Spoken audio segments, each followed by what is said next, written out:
Recording in progress. Good evening. I'd like to call the meeting of the Carpinteria Valley Water District to order. Can we have the Pledge of Allegiance, please? Pledge allegiance to the flag of the United States of America and to the republic for which it stands, one nation, under God, indivisible, with liberty and justice for all. Lisa, can we have the roll call, please? Director Holcomb? Here. Director O'Connor? Present. Director Roberts? Here. Director Balch? Here. And Director Van Weerden? Yes. Okay, 5 present. Then we got item number 2, public forum. Any person may address the board of directors on any matter with his jurisdiction, which is not on the agenda. I have a slip for Bob Franco. Bob, if you want to step up, please.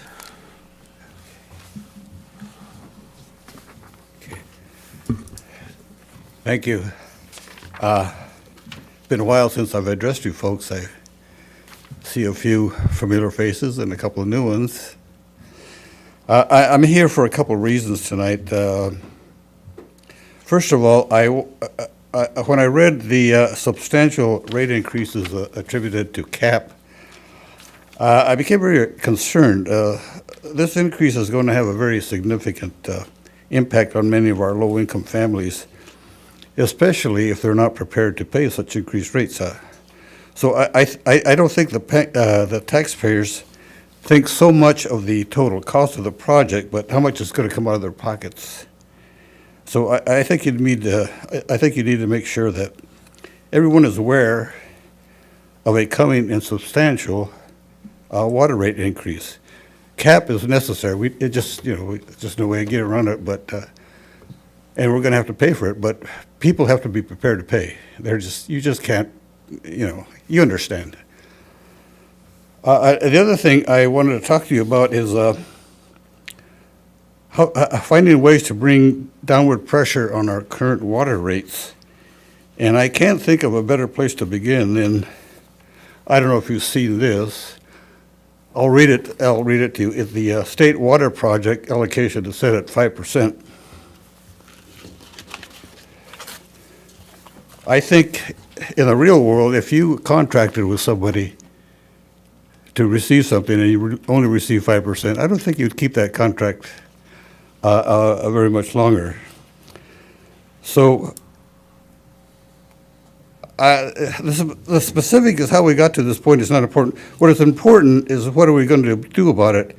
I'll give you some background as I think I understand. And believe me, I'm not an expert, and this is just something that it's public knowledge, and I think I got some of it. But it was in 1991 during one of our many droughts that we voted for a state water measure. The measure was to approve issuance of revenue bonds to finance state water deliveries and build local facilities to treat and distribute the state water via the CBP2. The bottom line of this project was to provide us with reliable, high-quality supplemental water for San Luis and Santa Barbara counties. But included in this was a little, what they call a take-or-pay contract, which means that fixed costs must be paid irrespective of how much water the state can deliver. Over the years, it's been all pay and very little take. Hence, the 40% this year and only 5% in 2025. So, and future allotments will be questionable because climate change will determine any future allocations. So, fast forward today. Again, this is just public knowledge, what I read and what I think I understand is going on. So, fast forward today, we're paying $3.5 million for a year for unreliable state water, and we still have 10 years until we retire the bonds. Now this money is mostly used to repair an obsolete and rapidly deteriorating water conveyance system. The SWP is over 60 years old and it is falling into disrepair. 10 years ago, scientists said that the San Andreas will rupture within 30 years. This system crosses the fault many times in several places. And in the event of an earthquake, the system will certainly fail. And we will be obliged to pay SWP for undeliverable water and reconstruction cost and not receive any water whatsoever. So I think the time has come to begin the process to divest ourselves from state water before it overwhelms us. Now, to do something on this scale, you need the approval and support of the entire community, including agriculture and business interests, and especially you, the board. Without your support, this effort will fail. So there are many ways to accomplish it, but you are best positioned to lead the way. It is my understanding this was attempted several years ago, and it was dropped because of the difficulty and expense, I guess, involved. So I feel the best way would be for the district to be upfront and explain to the community the reason for this effort. It is to save our community millions of dollars on a project that is deteriorating and one day will be unable to provide anyone with water. It's either you do something or you do nothing. But you must inform the community of your project, of your decision. I will do my part, but mainly by writing to the CVN, explaining what transpired here tonight and my take on what the problem is we're going to face in the future.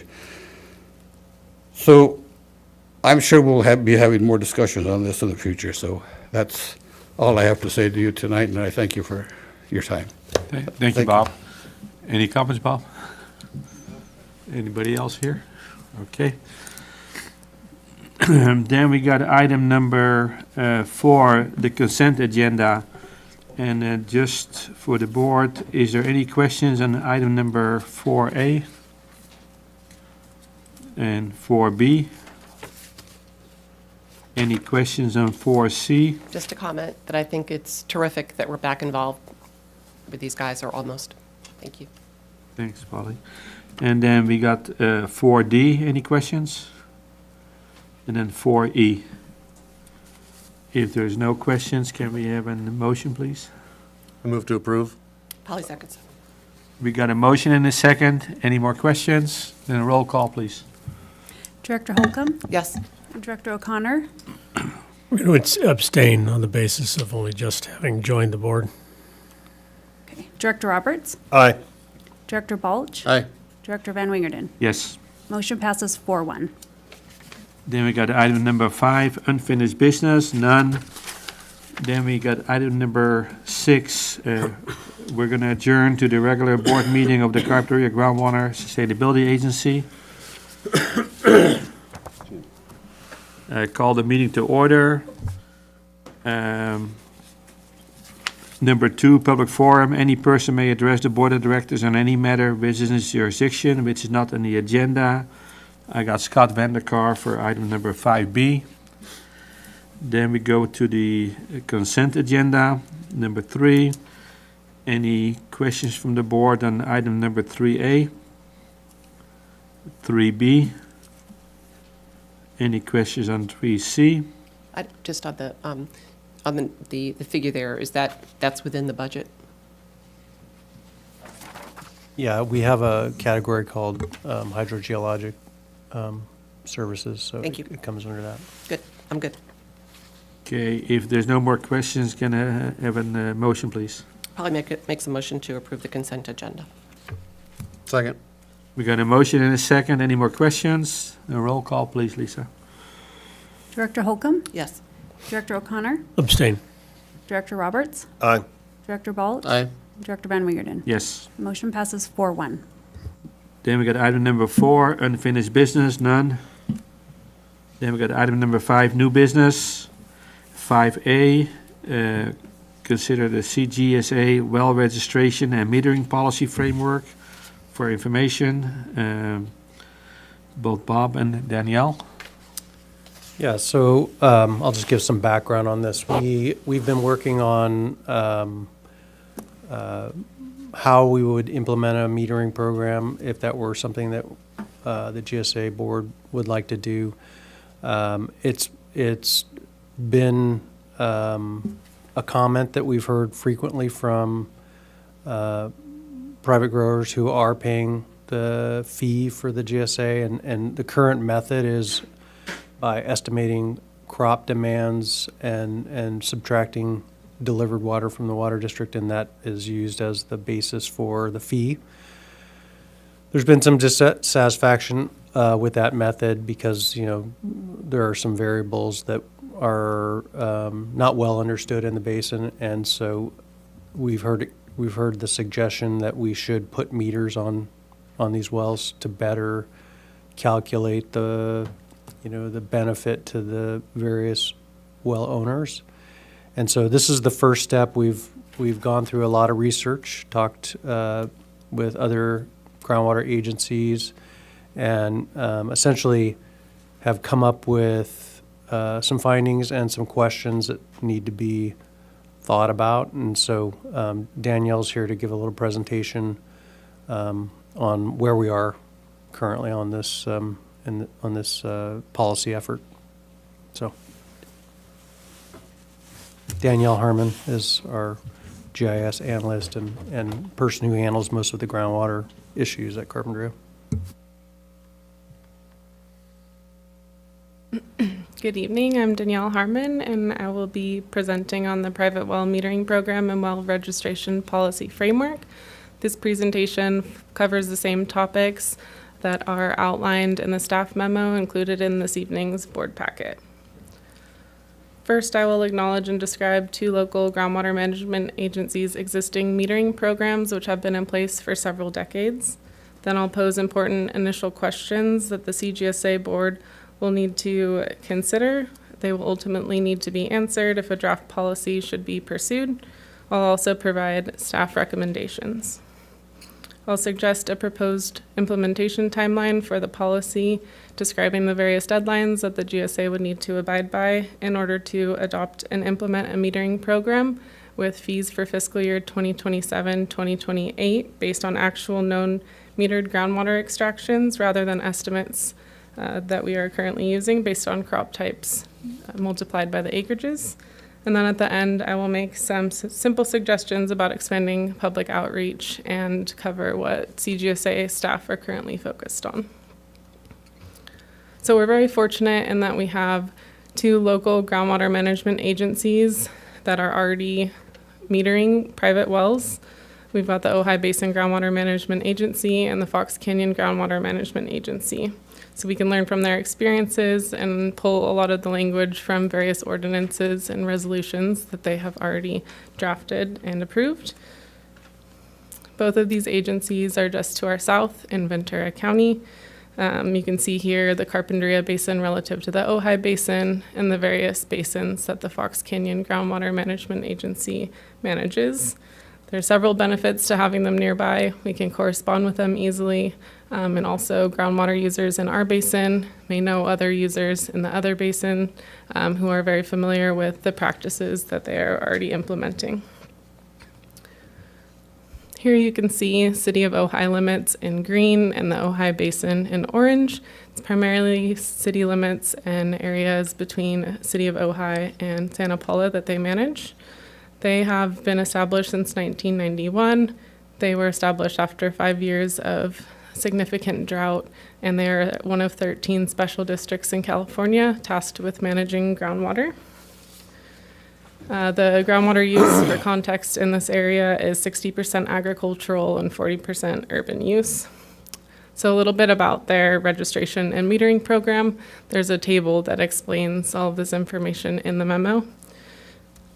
At the end of April of 1993, they required well owners to register their wells by July of 1993. So the property owners were given 2 months.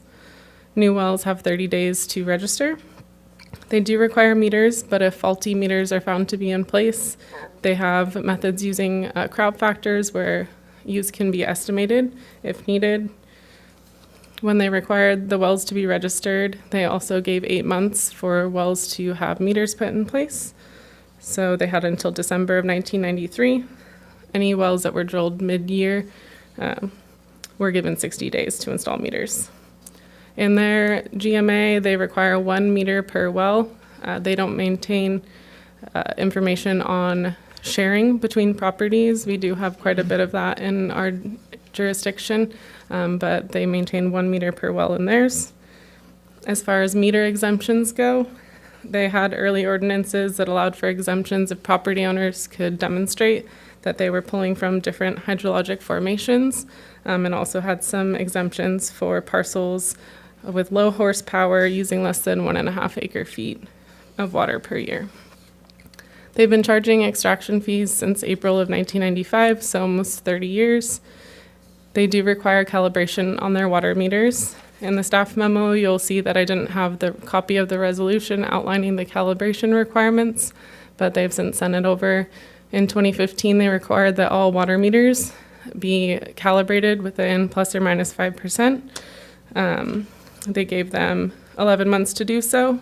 And then after the initial calibration was done between 2015 and 2016, larger meters, which they define as 1.5 inch meters and greater, have to be calibrated every 2 years.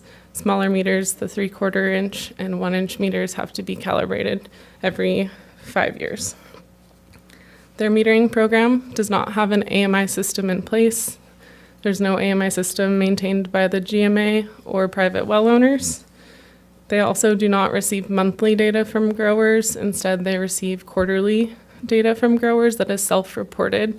So there's paperwork involved. You put your previous meter read, your new meter read, calculate your fees, and you write a check.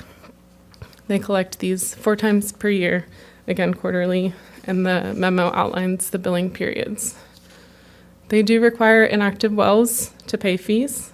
They also must report why the wells are inactive, and they define inactive as less than 8 hours of use in a 12-month period.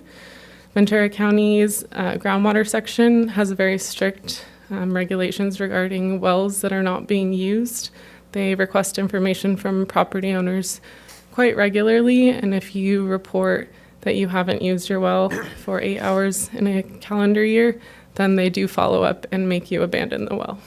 I have not seen that level of follow-up in Santa Barbara County, but all of the paperwork on the other groundwater management agencies references this 8-hour requirement. The memo outlines that an inactive well would be paying about $82.50 per quarter or $330 per year, assuming that no water was actually pumped. Lastly, they do require that property owners notify them if there's a change in ownership. Similar to the Ojai Basin, Fox Canyon Groundwater Management Agency is also a special district. They were formed in 1982, a lot sooner because they realized that there was seawater intrusion happening in the 1950s and several wells were unusable due to degraded water quality.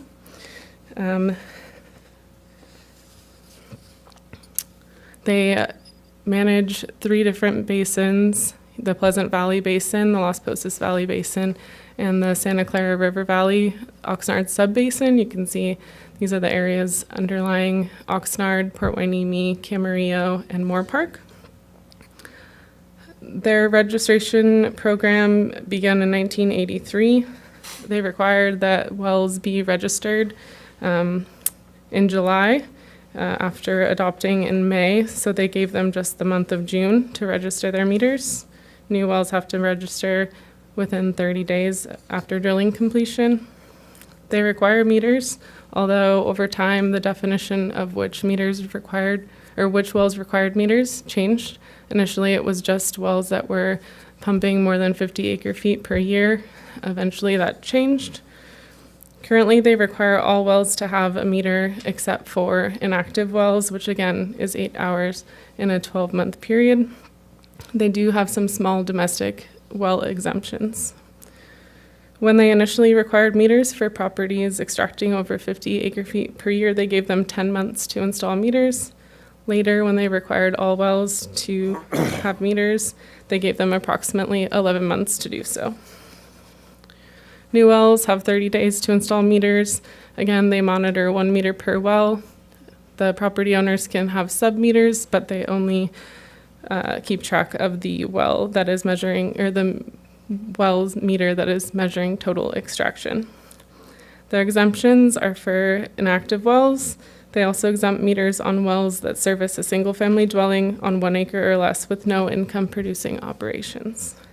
They've been charging groundwater fees since 1983, just over 40 years. They require calibration. New meters must have the manufacturer's calibration report provided, and if the meter that's being installed is not new, then a calibration contractor has to provide the test and proof that it is within plus or minus 5%. After the initial calibration information is reported to the GMA, then the testing has to be performed every 3 years. Unlike Ojai Basin, the Fox Canyon Groundwater Management Agency does have an AMI system. It is required. They do have a few exemptions, but rather than being owned by the Groundwater Management Agency, the AMI system is owned by the property owner. They rolled this AMI requirement out between 2018 and 2020, first requiring their agricultural wells to install AMI systems, then municipal and industrial wells, and then all other wells by 2020. They support 8 different AMI vendors, which meet very strict criteria, and they receive a monthly report from all 8 vendors, which they then import into their own internal database. They do have an AMI system exemption for domestic operators. They felt that there may be too many costs associated with it for the small amount of use on the domestic wells. Inactive wells in their jurisdiction are required to submit a flow meter exemption form each year to continue remaining exempt. They are still required to report metered water use or estimated water use, depending on their situation. Fees are collected in their independent billing system, but well owners are required to log into an online portal and submit photos of their well registers, their well heads, and then the online system is able to calculate their fees based on the acre feet.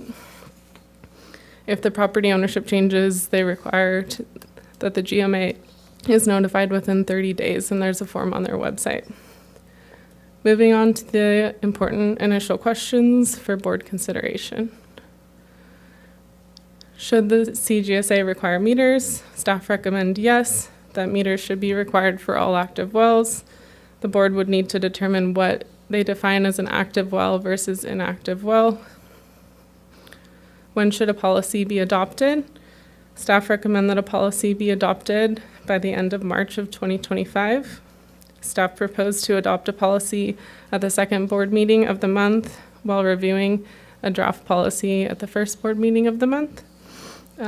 I'll show a calendar with all of the dates on it later in the presentation. How long should property owners have to register wells and install meters once adopted?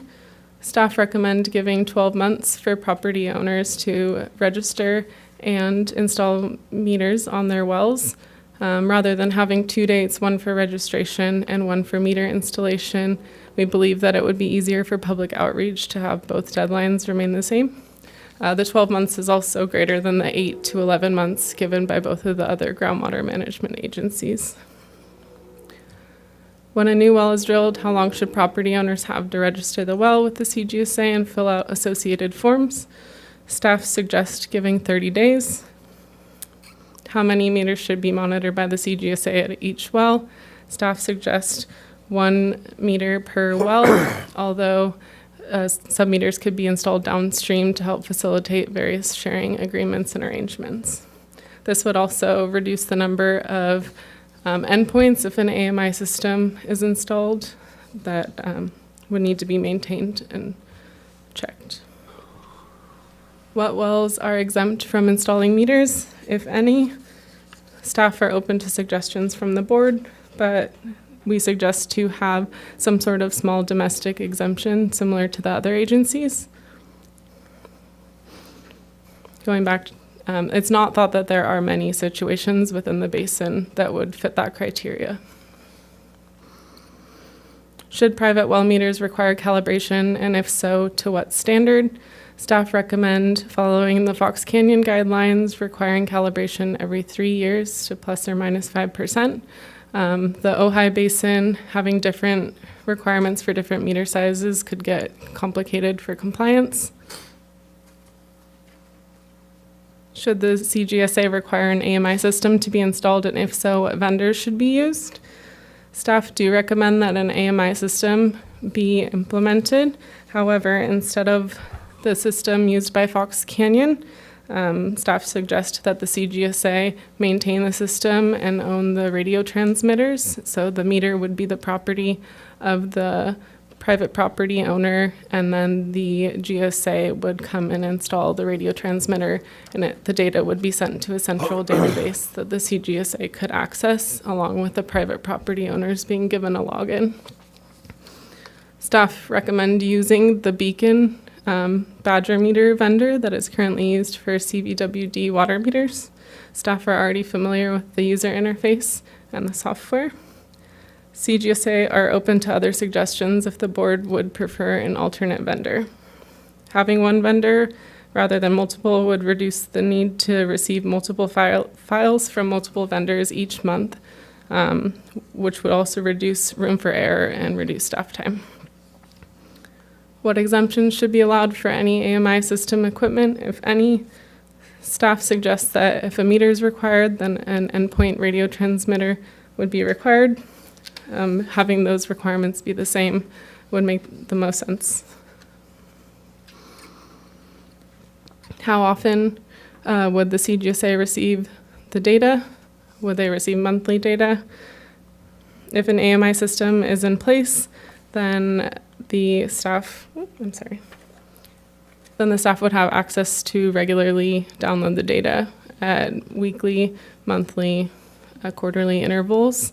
Otherwise, if the GSA were to use an alternate method like the Ojai Basin, having self-reported data, it would be difficult to do that on a monthly basis. If you were getting quarterly data, then it'd be hard to back calculate and try to figure out what was actually used on each month. How often should extraction fees be collected or due to the GSA? Staff recommend continuing to use the county tax roll system to submit direct assessment fees. This would prevent many compliance issues associated with non-payment because Ventura and Santa Barbara County have their own systems for following up on delinquent statements. What should the billing period be, and when would fees be due? Staff suggest using May 1st through April 30th as the billing period. This would give time in May and June for staff to be able to download and configure the data to report to both counties, which are typically due in July each year. Should inactive wells have to pay a fee? What should the annual requirements be for inactive well owners? Staff recommend that an annual form or affidavit be required to be signed by the property owner of an inactive or an exempt well. The CGSA board should consider whether additional information needs to be submitted by inactive well owners each year to ensure that the wells are truly inactive. Through what system should the fees be collected? As previously mentioned, using the county tax roll seems to be the easiest, although the CGSA staff are open to suggestions. What should happen if fees are not paid in a timely manner? CGSA staff are open to suggestions, but if we're using the tax system, then most of those problems are solved. Other agencies, because they're using their own private systems, they have monthly interest fees and fines that they assess to their property owners. What will CGSA do if staff or property owner cannot locate a well, but there's record of a well, either from USGS, the State Well Completion Report, or Santa Barbara County or Ventura County permit? This question came up because there was a 2002 study with results that were published in 2003, where they put boots on the ground. They went to various properties trying to find evidence of well records. Not all of them were found. I personally have gone to properties with metal detectors looking for old casings. So as we try to follow up with property owners, the question is how do we handle these missing records? What are the fines, if any, for not registering wells or installing meters per the policy? Staff are open to suggestions from the board. What if access is denied onto a property where there's record of a well? Staff are open to suggestions, although adopting an ordinance with the force of law to access wells on property may be necessary. How would CGSA fees be calculated if a meter is installed after the billing period has begun? CGSA staff could use the fixed crop factors as we have been doing. If we were to use this as an alternate for installation of wells or installation of meters at wells, then this could incentivize property owners to install the meters because they would more accurately represent the well use on the property. Will the CGSA report abandoned wells with no intended future use to either Ventura County's groundwater section or Santa Barbara County's environmental health services? CGSA staff are open to suggestions from the board about our level of communication with the various county permitting agencies. And as I mentioned, Ventura County has very strict regulations about inactive wells. So what level of interaction will we have with them when we're getting information from groundwater users in the basin? In the staff memo, there's a tentative policy implementation timeline. I find that this table format is not the best way to visualize the timelines, the deadlines, and the adequate time that these outlined dates would give for the CGSA and property owners to be able to implement this. So I wanted to look at a calendar with you. We are here at the end of 2024. Looking into 2025, staff suggests having 2 to 3 community meetings in January, February, and early March, with potential to review a draft document in early March and adopting a policy at the second board meeting in the month of March. If the policy were to be adopted by the end of March and we go with the 12-month meter registration and installation deadline, then this would give until the end of March of 2026 for the property owners to meet the deadline. This would then give staff all of April of 2026 to make sure that all the data is finalized and in the AMI system, if that is the route that the board decides to go. And then May 1st would then begin the billing period for 2026-2027. Additional suggestions from staff include developing independent social media pages that are separate from CVWD. Staff would like to make Nextdoor, X, and Facebook pages to try to assist with public outreach efforts over the next several months, although staff also will be cross-posting on CVWD social media until there's a following on these accounts. Currently, staff are focused on doing a pipe size survey, looking at what size pipes are being used throughout the Carpinteria Basin to see what size meters will be typically installed. And then other staff are trying to put together a list of meters that are compatible with the Beacon, Orion, AMI endpoints. Although if the board decides to pursue an alternate vendor, then more research will be needed to understand what meters property owners can be installing. Any questions? Always, Matt? Very thorough, thanks. Yeah, first I want to congratulate you and everybody else on all the work that you've done, because when we first requested this, that was not all that long ago, and it's a huge amount of progress. So I just wanted to make sure that we're okay with Badger, because it seems like if that's kind of the nucleus of this from a AMI perspective, are we confident that it's going to be the correct interface and that we should be able to? Yeah, we're currently using the Badger interface, and we're invested. I don't think we're going to back out of that system. Right.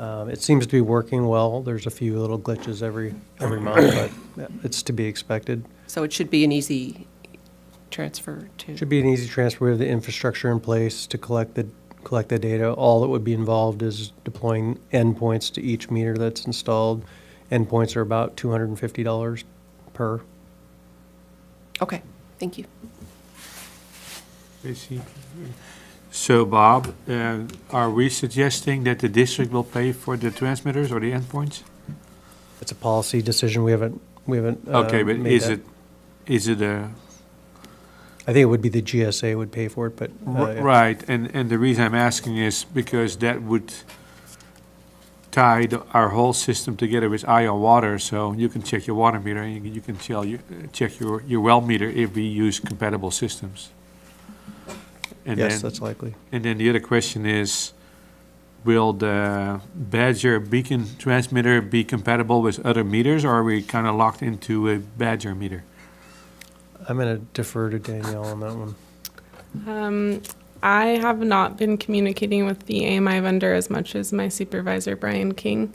But that's one thing we're trying to determine is come up with a list of meters that are compatible with that radio transmitter. So that's something that if the policy is implemented would be available on the CGSA website and provided to property owners. Yeah, I just wanted to share, my operations manager, his family owns an avocado orchard in Santa Paula, and they installed a C-Matrix meter 5 years ago. They did an Edison pump test a couple months ago, and he was still at 99%. So I think it's important that we're not locked into one particular meter, that we have some flexibility, because obviously that's not bad for 5 years. So it is, so. Well, Yeah, I will say that we, on the water district side, when we did the AMI implementation and meter replacement program, we replaced all 3/4 inch to 3-inch meters, but the larger meters, I think above 1.5 inch, were not Badger meters. There were other brands, so, but they still worked with the endpoints. right, so it's okay. That's very helpful. So, I had a question on the calibration frequency. What's the district's policy on calibration for meters, like at a residence or a larger one? Well, it's a little bit different because we have a performance agreement on our meters. So under the performance agreement, which we entered into with Siemens, who developed and installed the system, they have to meet 98%, I think, 98.5% accuracy. And if they don't, they have to be replaced.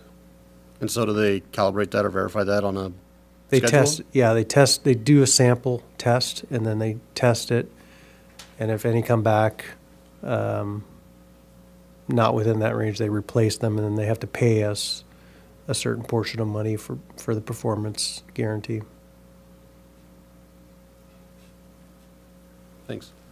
so, but I think Danielle mentioned we're expecting 99% accuracy, otherwise, is that? Both agencies are plus or minus 5% from manufacturer Oh, standard. 5%? Yeah, 5%. Okay, that's a lot, so it is, okay. Any other questions? Thank you very much, yeah, very thorough.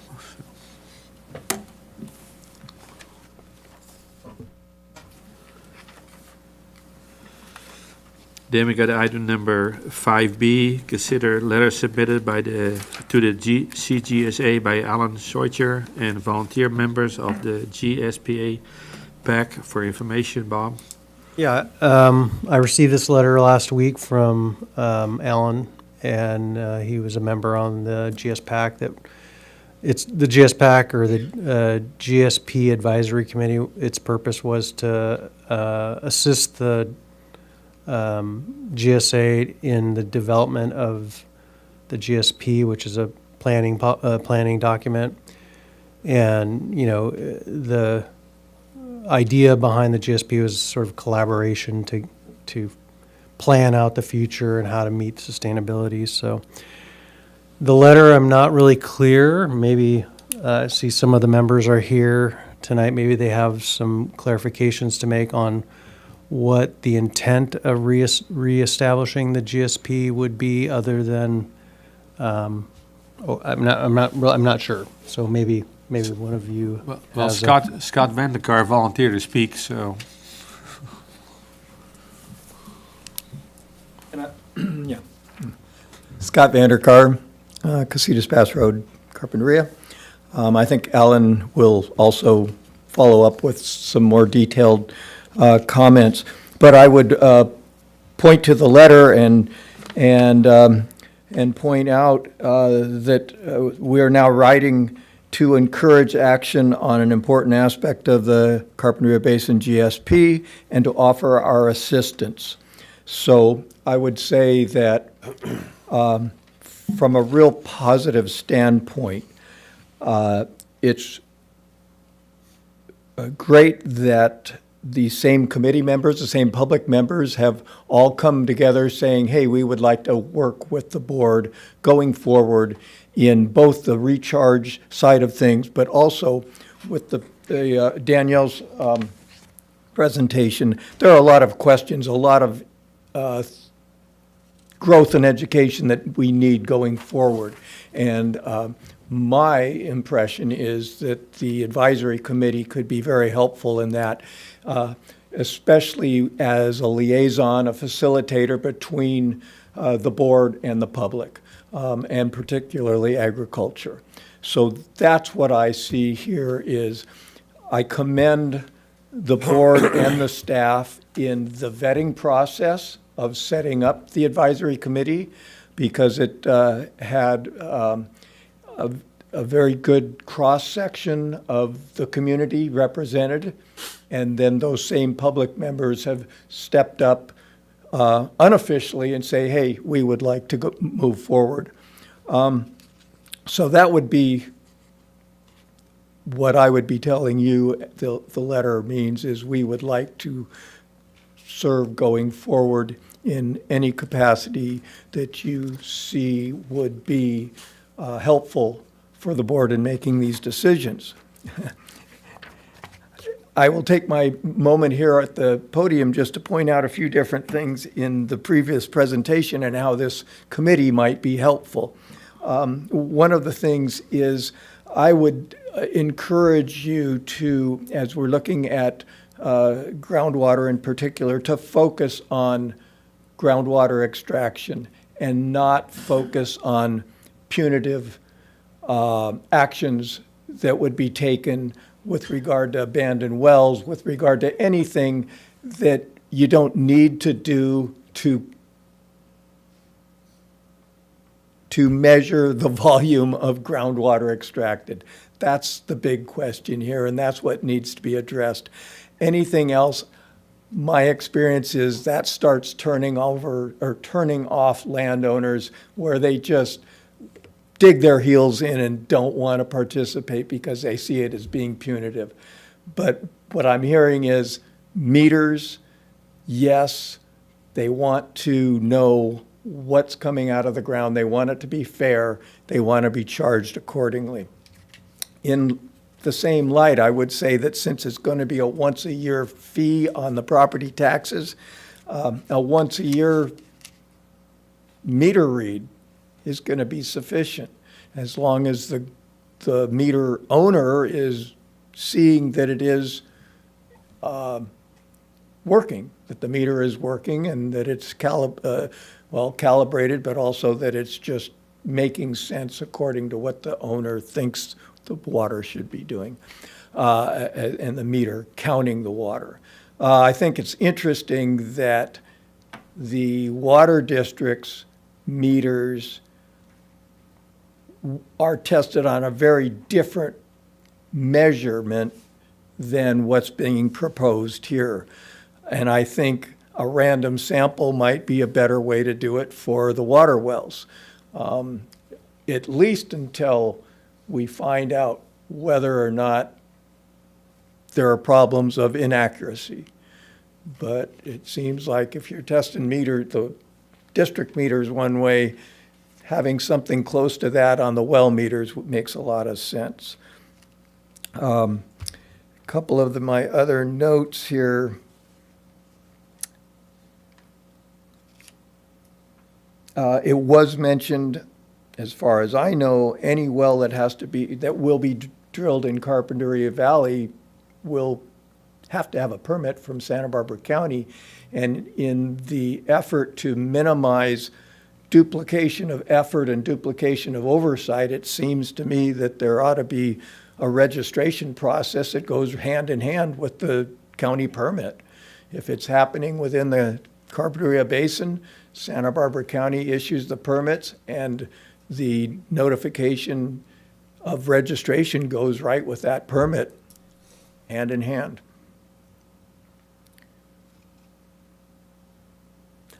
Final comment. It was mentioned in Danielle's report about pipe size. And what I know from my own experience as far as matching the water meter to the pipe size coming out of a well has nothing to do with how much water is being pumped out of the well.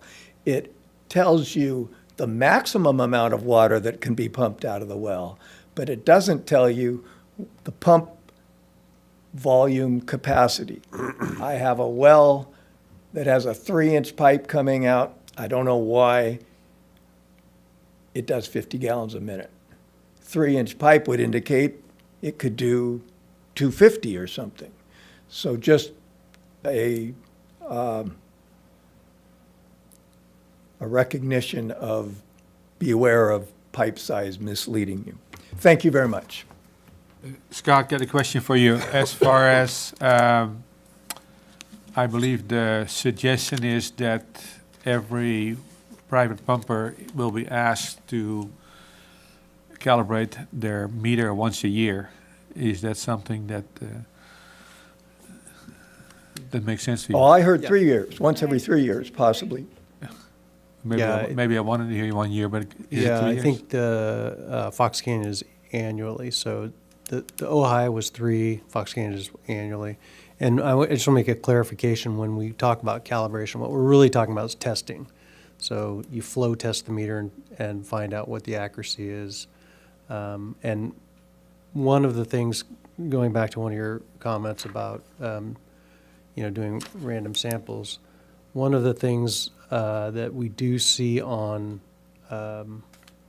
meters that have moving parts, so non-mag meters, non-ultrasonic meters, mostly propeller meters, they do have a declining trajectory in terms of the accuracy. And so I think we can start off with that assumption that if you put in a propeller meter or positive displacement meter, it's going to wear out. And so there is a need to do a regular testing on those types of meters.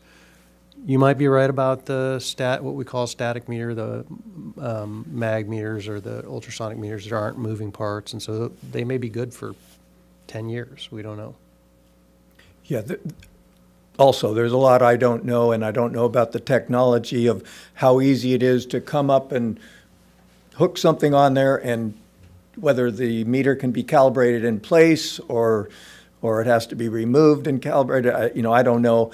And to your point, Bob, I'm thinking a brand new meter probably is good for a period of time. It probably has a really high accurate rate for 5 years or something. So maybe it should be tied to the age of the meter. If they're all going in at the same time, more or less, maybe there's a time period that that calibration requirement doesn't start until 3-year-old meter, and then it does have to be every 3 years or annually or something like that. So Kind of like the smog laws, Yeah. where you buy a new car and you don't have to smog it for a few years. Yeah. So the really positive thing is that a lot of great information in Danielle's report. It also has some questions that kind of go along with it, but we're definitely on the right track. And I think with regard to the advisory committee, I think we could be very helpful in helping get this all in place and going forward, and letting it evolve and the education process take place. So thank you. Any questions for Scott? Okay, Alan, you want to speak?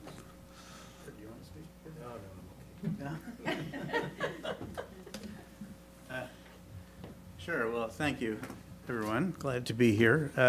It was just about a year ago that I was here speaking on this very same topic, which is about enhancement of natural groundwater recharge and basically making more water available locally. And that there's a lot of opportunity to get more rainfall into the ground and more of the stream flow into the ground. And there's also a lot of opportunity through grant funding to enable those kinds of projects. And it was identified in the plan that you adopted about a year ago that we'd move forward with that kind of planning and ultimately implementation. And there is now also a lot of grant funding and opportunities for funding to support that kind of work. But that work will take a lot of planning, will also take a lot of consensus building amongst landowners and stakeholders. And so that was the idea, is to marry those two things together, both for the advisory committee to help facilitate that communication and engagement with the community, and also to help with the securing grants and external funding to move forward with those kinds of projects. Me personally, as you may recall, I'm a licensed hydrogeologist, also credentialed with the Institute for Sustainable Infrastructure. I've got a lot of history in my earlier in my career in securing these kinds of grants for these kinds of projects, and would be glad to offer my services pro bono to help move that forward. If it's a capacity issue amongst the staff of the GSA, I would also suggest that the Joint Powers Agreement and the other partners in this, especially Santa Barbara County, would be a great partner in moving forward with developing some of those grants, maybe even securing them. I'd be glad to work with them and with the City of Carpinteria, with the staff here at the GSA, to help move all that forward. So that's really the intent in the letter. Hopefully you had a chance to read it, and speaks for itself, I believe, in terms of the opportunities, both for collaboration and bringing the advisory committee to help facilitate that, and also to move forward with some of these grant funding opportunities that could help fund and stimulate the development of these natural recharge enhancement projects, which ultimately would increase the water supply in Carpinteria. And heard the discussion at the very beginning of the meeting about state water and the uncertainty about that, and even pulling in water from the lake, and that really the more water we have available here in Carpinteria for multiple beneficial uses, the better. So that's it in a nutshell. Thank you. Any questions for Alex?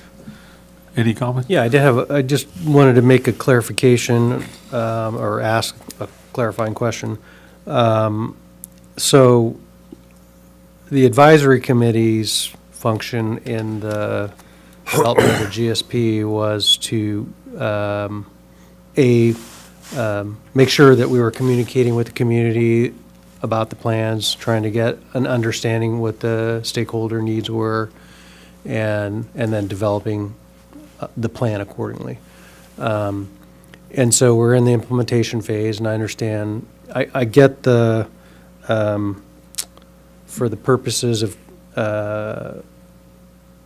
discussing policies, issues like the metering policy, that makes sense, because again, we have a group of stakeholders who are being impacted by these decisions, and certainly it's a good thing to have those stakeholders in a room and talk about various options and explore kind of what that means for them. But on the grant piece, I'm not sure what capacity the advisory committee what role they would play. We don't generally, other than maybe writing letters of support, we don't generally need an advisory input for grant writing. I mean, what we do is we recognize, for example, Prop 4 is coming along, and there will be programs that are funded through Prop 4, and we'll work with our partners, including the county and the city, to see if there's a fit for a various project. And as you know, the projects in these funding programs are generally pretty specific on what they have to be and what they have to achieve, and so it's often an exercise of trying to fit a project or even modify a project into sort of this puzzle piece that the state has set up, and then develop the application and all of the materials and submit it, and then cross your fingers and hope that they will fund it. And we've had success with grant writing on other projects, and certainly the GSA activities and the implementation of the GSP is a good place for us to focus on projects. But I'm not sure how the advisory committee fits into that role. Yeah, well, and I'd be glad to discuss that further. I think there's a lot of opportunities for collaboration that go beyond the scope of what's been looked at so far, whether it's for agricultural preservation or with the Department of Interior and some of the Bureau of Reclamation Water Smart grant opportunities that are in the link in the letter. There's a lot of different types of projects for drought resilience, for infrastructure, retrofit, things that I don't think have really been on the table yet for the GSA or the Water District, that the advisory committee could help bring those kinds of collaborations to light. So I think there's a lot of opportunity there in going after other sources of funds than what's been on the table so far. Okay, I'm I'm trying to translate that. So it sounds like you're saying that the advisory committee could develop projects that haven't been considered before, or? Yeah, and work with other partners, whether it's transportation agencies or the flood control or private landowners. Yeah, and going to larger type of infrastructure retrofit projects that would require that kind of extensive collaboration that are may be considered outside the purview of what a water district would have pursued independently. All right, well, this is an informational item. I think what we'll do from this point forward is we'll meet with members of the advisory committee that are interested and kind of try to scope this out a little bit better, because I'm worried that we'll get into this time-consuming process that really gets us nowhere. And so I just want to make sure we're investing our time wisely. Well, thank you, Bob. So, Thanks, Alan.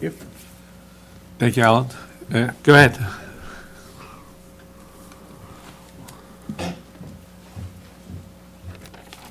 Will Carlton. I'm really pleased to see how much progress we've made, and I'm happy to hear and understand that we're on the right track. Putting the meters on the wells is great. I would expect a lot of help from the water company to tell me which meter to put on my well and how to calibrate it and all the other things. I also look at the implementation. We have templates now. Ojai, the water district down in Santa Clara Valley.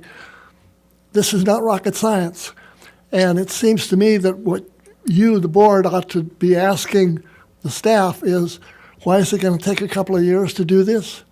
We should, we should be able to do it a lot quicker. So keep our pedal to the metal. Thanks, Will.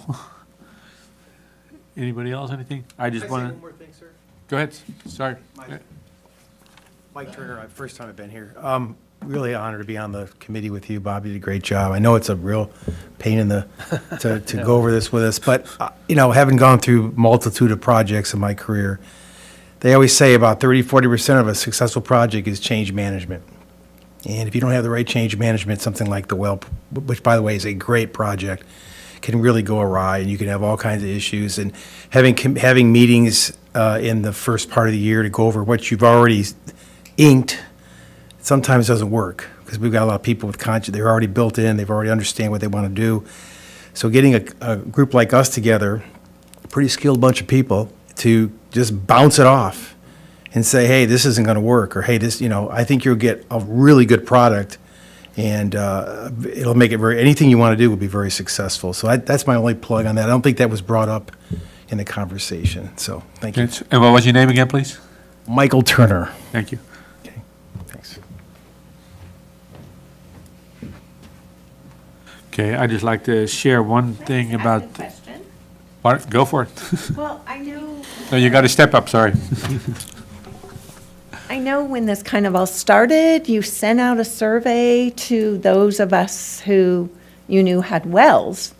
And have you thought about sending out a second survey and asking people, do they have a meter on their well? If so, what kind of meter do you have on your well? And then you get an idea of, what people are working, what you're going to be working with and things. So that's just my comment. Yeah, thank you. I just wanted to share one thing that I learned since I've been on the board. Since we installed the new water meters, we realized that we were underbilling our customers by 10%. That's a lot of water we were giving away. So I'll just make sure accuracy is very important. Then we go on to item number 6, Executive Director's Report, none. Item number 7, this meeting is adjourned, and we're re-adjourning the regular meeting of the Carpinteria Valley Water District. And Bob, you wanted to make a change? Yeah, point of order. Would it be okay if we moved item 9B, District Investment Update? There's a presentation by Kyle Tanaka up so that we can let him go a little bit earlier. Can we have a motion for that, please? Second. Okay, we got a motion and a second. Any more discussion?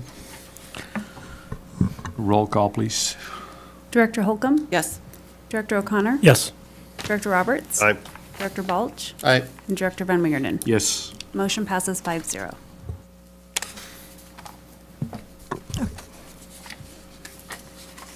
I'll take this. So, good evening, directors. In August, the board authorized engaging the services of Chandler Asset Management for investment advisor services. However, after a detailed review of their fee schedule and discussions with Chandler representatives, we mutually agreed that they were not a good fit for the district's investment needs. So after additional careful research, district staff has determined that moving forward with Capital Asset Management Program, otherwise known as CAMP, and continuing with local agency investment fund, known as LAIF, would be a better fit for the district. CAMP is a California Joint Powers Authority that was established in 1989 to provide California public agencies with professional investment services. And as Bob mentioned, we have Kyle Tanaka, CAMP's program administrator, joining us virtually tonight. Kyle will provide a brief presentation on CAMP. But before I turn it over to him, I'll just mention that we distributed handouts to you today that provides information on both CAMP and LAIF investment programs. And during the district's Rate and Budget Committee, which was held a couple weeks ago, there was a question regarding commercial paper and LAIF, and that's information's included in your LAIF information packet. So I'll turn it over now to Kyle. Yeah, thank you, Norma, and thank you to the board for moving the item. I appreciate it. I apologize that I could not be there with you in person tonight. I'm attending a local government conference up in Napa, but my home is in Los Angeles, and my folks are actually in Goleta, so Carpinteria is always easy destination for me, so I hope to make it in front of the district in the future. With that, I'm going to go ahead and try and, oh, there we go, perfect. Thank you for whoever is driving the presentation on my behalf. Norma did a great job teeing up kind of the history of the program. As she mentioned, CAMP is a local government investment pool. Specifically, it's a public agency as well. It's a joint powers authority. With that, CAMP has, on the next slide, has one more slide, has two investment options that the district can elect to invest in.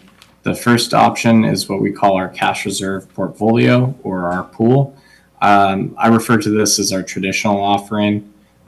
It's really meant to help the district manage liquidity, but can also be kind of an investment option depending on the rate environment that we're in. You can see the characteristics of the fund. I'll keep it high level, but if there's anything that you'd like me to drill down on, I'm more than happy to. Really, the big takeaway from my slide, CAMP, I mentioned, is a public agency. I work for U.S. Bank Asset Management, or PFM Asset Management, which is the investment advisor and the administrator behind the program.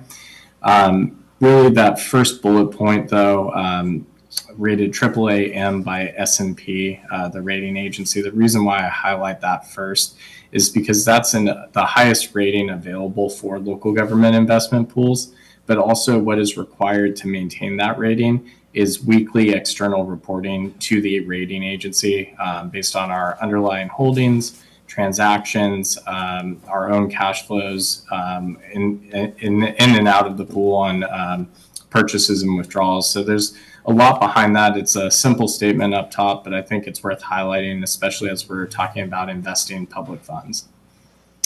And then I'll go one slide.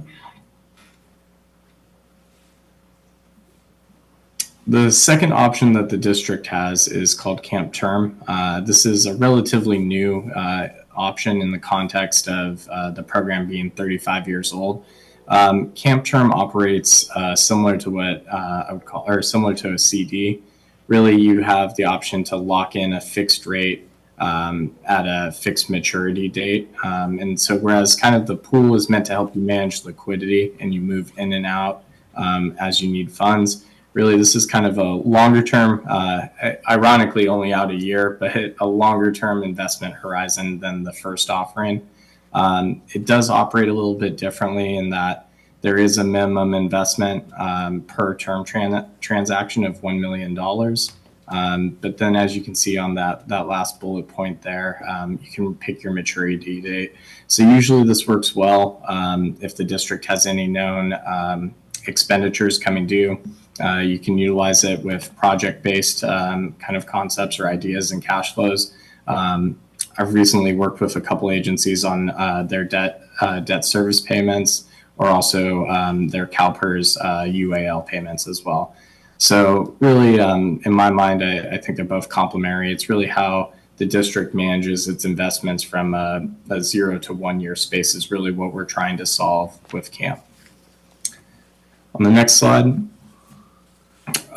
So I'm going to jump back to the pool, or our traditional offering. I think it's important to highlight our fund's objective. We're allowed to market it as a stable net asset value fund and having a $1 in, $1 out principle. So while it's, I mentioned it's meant to be a liquidity vehicle, certainly there's different scenarios where it might be a yield play for the district, or potentially a way to enhance earnings. But for the overall purpose of the fund, the objective is preservation of principal. On the next slide. This is just a quick little comparison to LAIF, or the State Treasurer's Pool. Really what I like to highlight on this chart is that middle bar graph of weighted average maturity. Essentially what weighted average maturity, or WAM, means is how often a portfolio's assets turn over. CAMP is always mandated because it follows GASB 79 to have a maximum of 60 days for its weighted average maturity. So it is a super short or ultra short investment fund. That differs than the state of California, which can go out longer. Obviously, you see there 220 days at the end of August. That's oscillated between the low 200s to almost up to 300 over the past couple of years. The reason why this is important is that in times where there's a rising rate environment, which we have just come out of, a pool who has a WAM, or a weighted average maturity, that's shorter, those pool assets are turning over quicker, and so you're able to reinvest in higher yielding securities, therefore bringing a higher yield to the pool itself. As much as I love that option, looking at it from the other side as well, as we start entering this new environment of rate cuts, when a rate cut happens, that means our pool is quicker to react than LAIF. So you'll see our yield depreciate faster.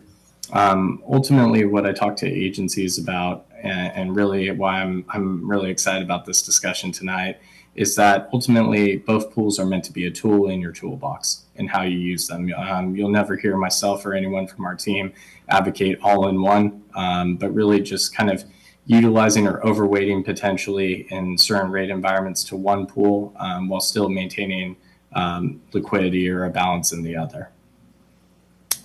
On the next slide. So I mentioned GASB 79. It's a stipulation that our pool or our board has elected to follow.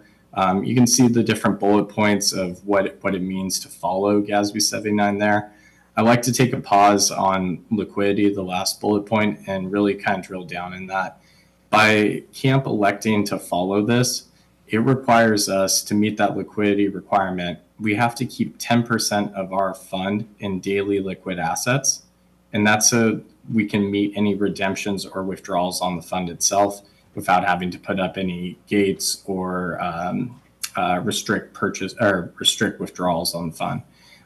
Taking a step further, the standard actually makes you keep 30% of your total investment pool in weekly liquid assets. So all of these words are kind of different criteria in my mind, are very important, but it just goes to show you kind of the depth that is behind each bullet point. On the next slide. So this is our portfolio characteristics as of August. I apologize that I didn't have a more recent slide for you, but I'll provide that information orally. This is meant to show just kind of the overall assets in the pool itself, as well as the sector composition, what we're invested in, and it's also in its rating. As of today, our fund closed at 19.2 billion, which for us is expected usually to have towards the end of the year, and then in April, May, we see our balances in the pool increase. That's usually due to counties and property tax receipts coming in. And then the pool usually drops down a little bit after that as the counties disperse property taxes to their agencies within the county. On the next slide. One more, please. So how the district would go about accessing or utilizing CAMP if you elect to move forward. We have an online portal which users can go on, place transactions, pull monthly statements, also see activity history for the duration of the time that you've used the pool. I think I call it industry standard. It is going to be a little bit different than lay for having this option is, I would say, more advanced. But it certainly, I think it does the job for our agencies and our shareholders. On the next slide. So I mentioned that we are a joint powers authority. These are our 6 current trustees. We actually have 9 trustees for the program, so we're going to be hoping to welcome 3 new trustees at our January board meeting. It's not usual that we will have vacancies. However, the board actually elected to go from 7 trustees to 9 over this past year, just as kind of another layer of governance. As the fund grew over the last couple of years, they wanted additional trustees to participate in the process. As you can see, there's a diverse representation of both county, district, city, as well as kind of a geographical input as well. The board does have in its bylaws a preference towards balancing kind of geographically. So I would anticipate at least 2 of the 3 new board members that we'll be welcoming on will be from Southern California. And I anticipate probably likely to have a water district as well on there. On the next slide. I mentioned that PFM Asset Management, now U.S. Bank Asset Management, is the investment advisor and the administrator of the program. California is not alone in kind of our pool business. You can see that 18 other states or 17 other states that we have investment pools in. So while this is a unique kind of subsection of public funds investing, it's certainly something that I'm quite proud of. I often joke with my colleagues about what CAMP represents over that total AUM of 81 billion. So I'm quite proud of what our program has done and where we've gone as it relates to the rest of the country. On the next slide. So I've already given my introduction, but we're fortunate to have Craig Conley as well. He joined the program this last year. He's based in Northern California. If you ever wanted myself or him to, or a representative to attend a board meeting, whether it be virtually or in person, one of us is likely to be there. Probably myself, since it's closer and I can go see my folks, but just 2 resources specifically in the state. And then on the next slide, we have our client service team. Jeremy King is our key account manager. If the district elected to start placing or utilizing term, he is the specific individual that will be placing those term transactions or term trades. And then Rachel Miller and D. Wayne Fields head up kind of the more transactional day-to-day operations of if there's any calls about adding users to the district's CAMP account. Those 2 would be helpful in onboarding or setting up access. The next slide, please. So I mentioned PFM already. Just to look at kind of the other service providers that support the pool. We have U.S. Bank as our custodian, as well as 2 national firms in Ernst & Young and Nossaman as our auditor and fund counsel for the pool. Now, next slide. So if the district moves forward, there's a couple different ways to join. The quickest way is through the district's investment policy, allowing for JPA pools like CAMP to be authorized for the district to invest into. I believe that is the intention if the board approves and moves forward.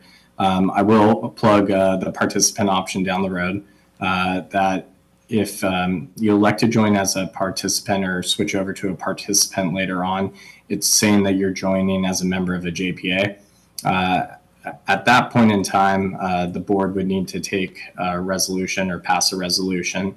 The reason why, in my eyes, and why I asked for it in consideration in the future is that really, in my eyes, it's a good governance option. It allows you to vote on any programmatic changes that occur in the program, and such as trustees, our program guide, our own investment policy. And then a recent example of this is when we brought term out as another investment option 3 years ago. We had to go back before our participant or JPA members to ratify that. So they are responsible ultimately for that being an investment option today for yourself and other prospective agencies. And then on the next slide, I believe we hit our disclaimers. So if anyone needs some help sleeping tonight, that is courtesy of my compliance department. But with that, I'll pause and take any questions that the board might have. That? I have a question. What are the fees? Yeah. So on the pool or the traditional offering, it's asset based off of the entire portfolio.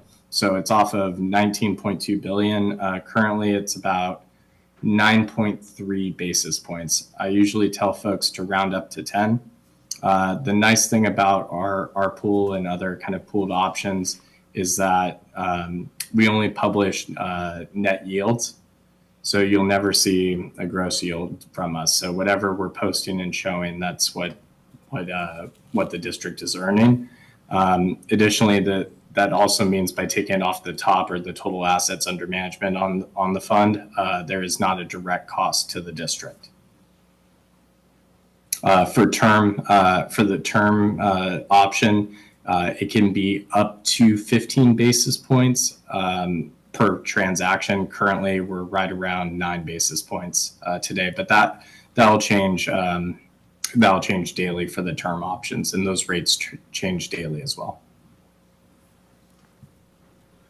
So sorry. So what you're saying is there is a transaction fee and a management fee.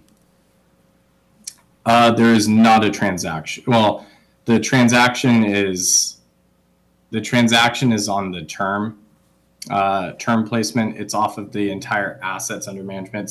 Term is still a pooled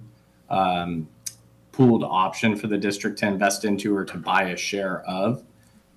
Those fees on that term series portfolio, because it'll be a commingled vehicle, can be charged up to 15 basis points, whereas our traditional offering, the camp pool itself, is just 10 basis point, or rounding up, it's 10 basis points off of the total portfolio.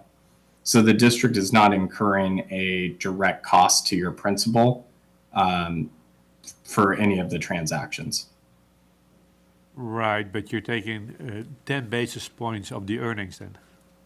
Correct. Yep. But not so where's the 15 come in then? I'm lost.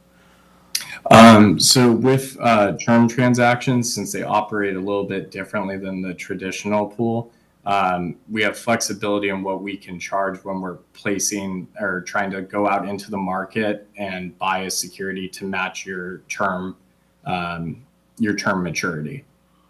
So it gives us a little bit more flexibility. So you can charge up to 15 basis points. For us, we want to make our rates attractive in kind of that 90-day to 1 year range. So it allows us some flexibility there. Well, just curious then, but you're saying you're really never going out longer than 90 days. So where do you get to the 1 year maturity then?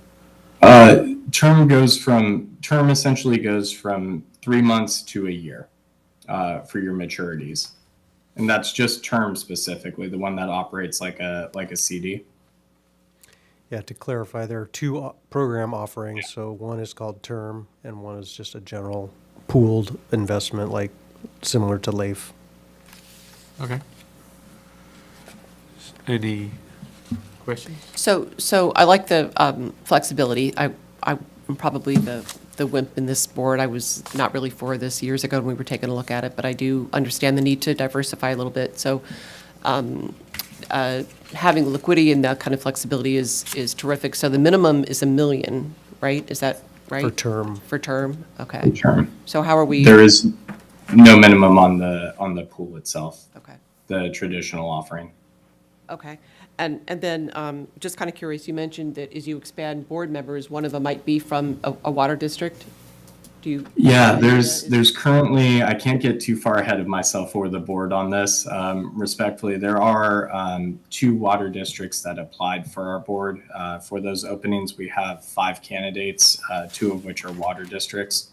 So, and both sit within Southern California, which aligns with where the board would like to have representation, both from a special district and geographically.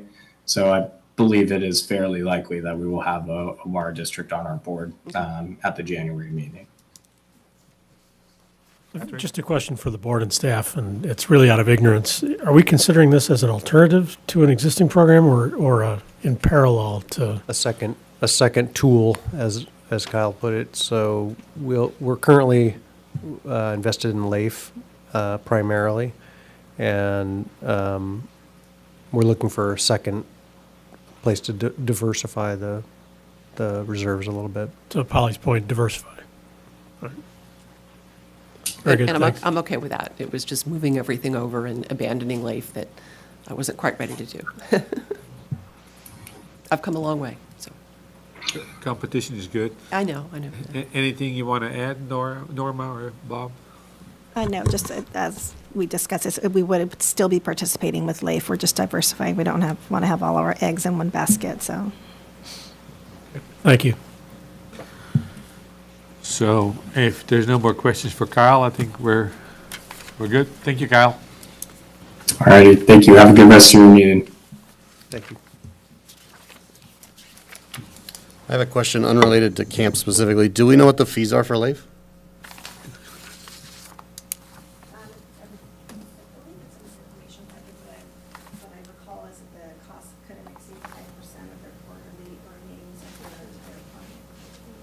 Sorry, that the costs couldn't exceed 5% of their quarterly earnings for their entire fund, but I can get back with you on to confirm that.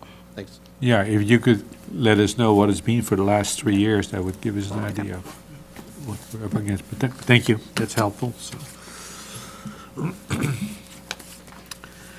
Then we got item number 7A, consider independent auditor's report and financial statements for the year 23-24 for action, Bob, and also presentation by Tracy Solomon from Bartlett, Pringle and Wolf.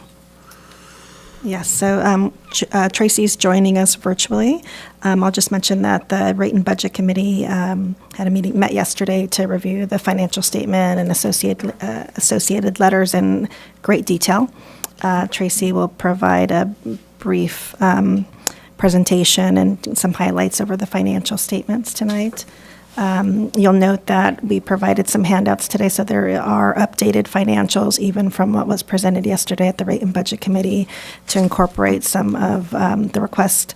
Director Roberts had requested a section in there detailing the district's debt and the projects that that debt funded. So you'll find that in towards the end of the MD&A section. There's also an updated management letter. If you saw it was in your board packet, you noted that there was 2 comments made, one related to the district's AR utility balance and budget reports. After further review, discussion, and presentation of information to the auditors, that comment on the AR was removed. So you'll notice that on the management letter, the only comment there is related to the budget reports. And I believe Tracy's also going to review some of those letters as well. So I'll pass it over to Tracy. Thank you. Good evening. Thanks for having me. As mentioned, I'm going to cover an overview of the financial statement audit. I have some slides. I don't know if someone will share those for me, but thank you, Norma. As mentioned, I did meet with the Rate and Budget Committee. So my plan is to give you just a brief overview of the documents provided, as well as cover some required communication. If we want to go to forward on the slides, thank you. That's a little bit about our firm, but if we'll move over to the next one, I'll just kind of cover the overview. So as Norma mentioned, there were a couple of letters attached in your board package, as well as the financial statements. As I mentioned, I'll just highlight a few of those. I'm going to start with required communication. If we move to the next slide, it highlights a couple of items. So on the letter that you received in your package, there's one that has some bold underlines, 3 different sections with bold underlines. This is your general required communication at the close of the audit that we provide. It's a standard letter that's required in accordance with our audit standards. And so here on this slide, I'm just highlighting a few items from that letter for you. And at the top there, we also note in the letter we reference out, we provided a letter to the district that covers planning communication. In that letter, it covers aspects of independence, our planning, the concept of materiality that's used throughout the audit, our audit risks that are identified in the planning phase and considered when we design our audit procedures.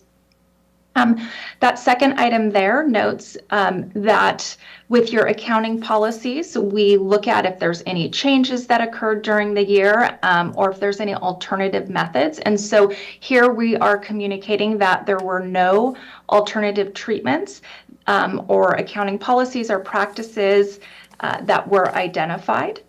The third item there is letting you know that there are no new accounting standards that impacted the district during the current year. So your financial statements have policies that were consistent from year to year. There were no new accounting standards that were implemented. And then The fourth item listed there notes that we did not identify any significant accounting policies that are in controversial or emerging areas, or that lack authoritative guidance. Moving on, we didn't identify any significant unusual items that occurred during the year. So everything was in your normal course of business. And then lastly here, I'm noting that there are no disagreements with management over the application of accounting principles or on the basis of any judgments that were used for significant matters that are reflected in your financial statements. The scope of the audit, so we had full cooperation. Any of our requests were provided by the district. And we didn't have any disagreements regarding disclosures or any application of accounting in the financial statements. Moving on to the next slide. I am covering here the estimates that are used in your financial statements. So in your financials, you guys have certain estimates that might have a significant impact that are required to be used. Two items listed here are depreciation and amortization. These are both similar in that there's an estimate that goes into the useful life. So your depreciation is for your capital assets or your hard assets that are used for district operations. And then amortization relates to your intangible types of assets. So capacity rights or deferred assets. Both of these have an element of estimate that goes, what period should we be estimating that the item would be depreciated or amortized over, and that's where you're spreading out your expense. So those were consistent with prior year. Those both were significant estimates in the prior year and continued in the current year. Moving on to the next slide, there's two more estimates listed here, and that's related to, again, these two are similar to each other as well. So number 3 there is your other post-employment benefits. That's calculated by an actuary that the district hires to calculate your liability in accordance with GASB 75. And so in that valuation, they look at certain inputs to calculate that. Similarly, number 4 here, we note the net pension liability. That is performed in accordance with GASB 68. For your participation in CalPERS, there's a valuation report you receive, and certain estimates and assumptions go into the calculation of your pension liability and the associated deferred components as well. Moving on to the next slide. We note here, attached with your letter at the very back is just a page that has any audit adjustments that were reflected in your financial statements. There's just one listed there, and it was a reclassification of your net asset categories for presentation purposes. Nothing unusual noted. Moving on, independence. As I mentioned in our planning letter, independence is also noted. And again, in this completion communication letter that's in your board package, there's a section about independence. As your independent auditor, we are required to follow the AICPA's independence rules. And so this is just communicated to you in that letter. The last item on this slide is the internal control letter. Again, that's referenced out in the required communication letter. And as Norma mentioned, that letter was provided to you, and there were no new comments in the 2024 recommendations. And we noted in the prior year comment that it was corrected. So the district had implemented our suggestion. So that concludes looking at the letters that were provided in your board package. I'm going to move on to the financial statements. As mentioned, we met with the Rate and Budget Committee and looked at these in quite a bit of detail. So I'm really going to highlight the audit opinion and then a few items from the core statements. If you do have any questions, please let me know, and I'm happy to address it. But starting on page 1 of your financial statements is the independent auditor's report. And here are just a couple of highlights from that. Most importantly is that you received an unmodified opinion, which is a clean audit opinion, which is what you want. And then the report goes on to detail out the basis of the opinion, the responsibilities of both management and us as your auditors. And I'm just noting here that the purpose of our audit is to look at that the financial statements are materially correct, that they are free of any material misstatement. So that concept of materiality that I mentioned earlier is reflected here in our audit report. And then also noting that we do look at your internal controls to get an understanding for designing our audit procedures, but we're not giving an opinion over your internal controls. I'm going to turn to page 15 of your financial statement. So I'm skipping through the management discussion and analysis. That section is prepared by management. It's an unaudited section of your financial statements. We do review it for consistency. But I'm going to skip that and jump over to, as I mentioned, the core statement, which starts on page 15. Is your statement of net position. Tracy, we got a question. Yeah. Can you repeat that last part about the prior to page 15, that's a management provided section? Can you expand on that? Can you say that again? Yeah, of course. So the management discussion and analysis is required in accordance with GASB to be included in your financial statements, but it's management's discussion and analysis. So it's really the district's section to further elaborate on these statements that I'm going to cover. There's additional narrative that's provided in that section. You include some graphs there and some water usage information, as well as just the numbers that are reflected in the financial statements. The required supplementary information in accordance with GASB is not audited. So what we do in our audit report talks about kind of that as well on the bottom of page 2, that we look at the information, we make sure that the numbers are consistent with the information we were provided during our audit. And we are looking at that the numbers are consistent, so the amounts that are reflected are consistent, but also any inputs that are there are also consistent with reports we were provided or anything like that. So our role as your auditor is looking at consistency and reasonableness of what's presented there, but we're not necessarily auditing like the water usage number that's in there, if that makes sense.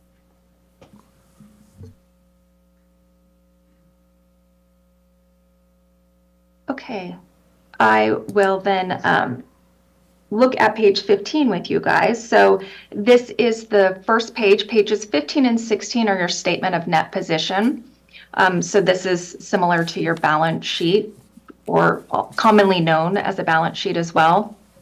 So page 15 has your assets and your deferred outflows of resources on this first. So this is your asset-like side of your statement.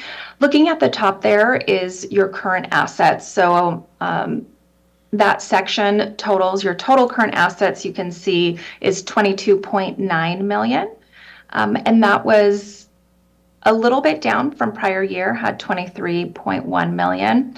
And your largest component of your current assets is that top line item, your cash and cash equivalents for $15 million.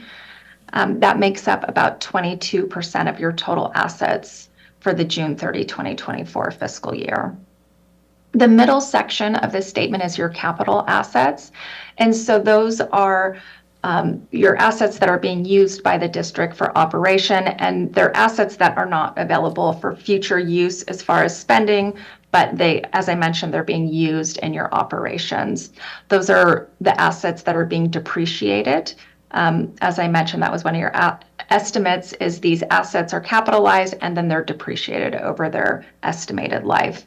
So your net capital assets totaled $45.1 million for 2024. And that was up from prior year. And your capital assets comprise about 66% of your total assets. So a good portion of your assets are invested in capital assets.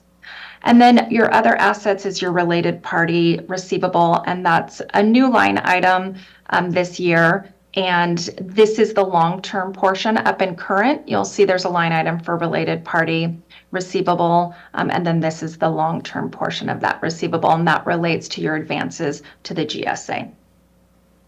The bottom section there is your deferred outflows.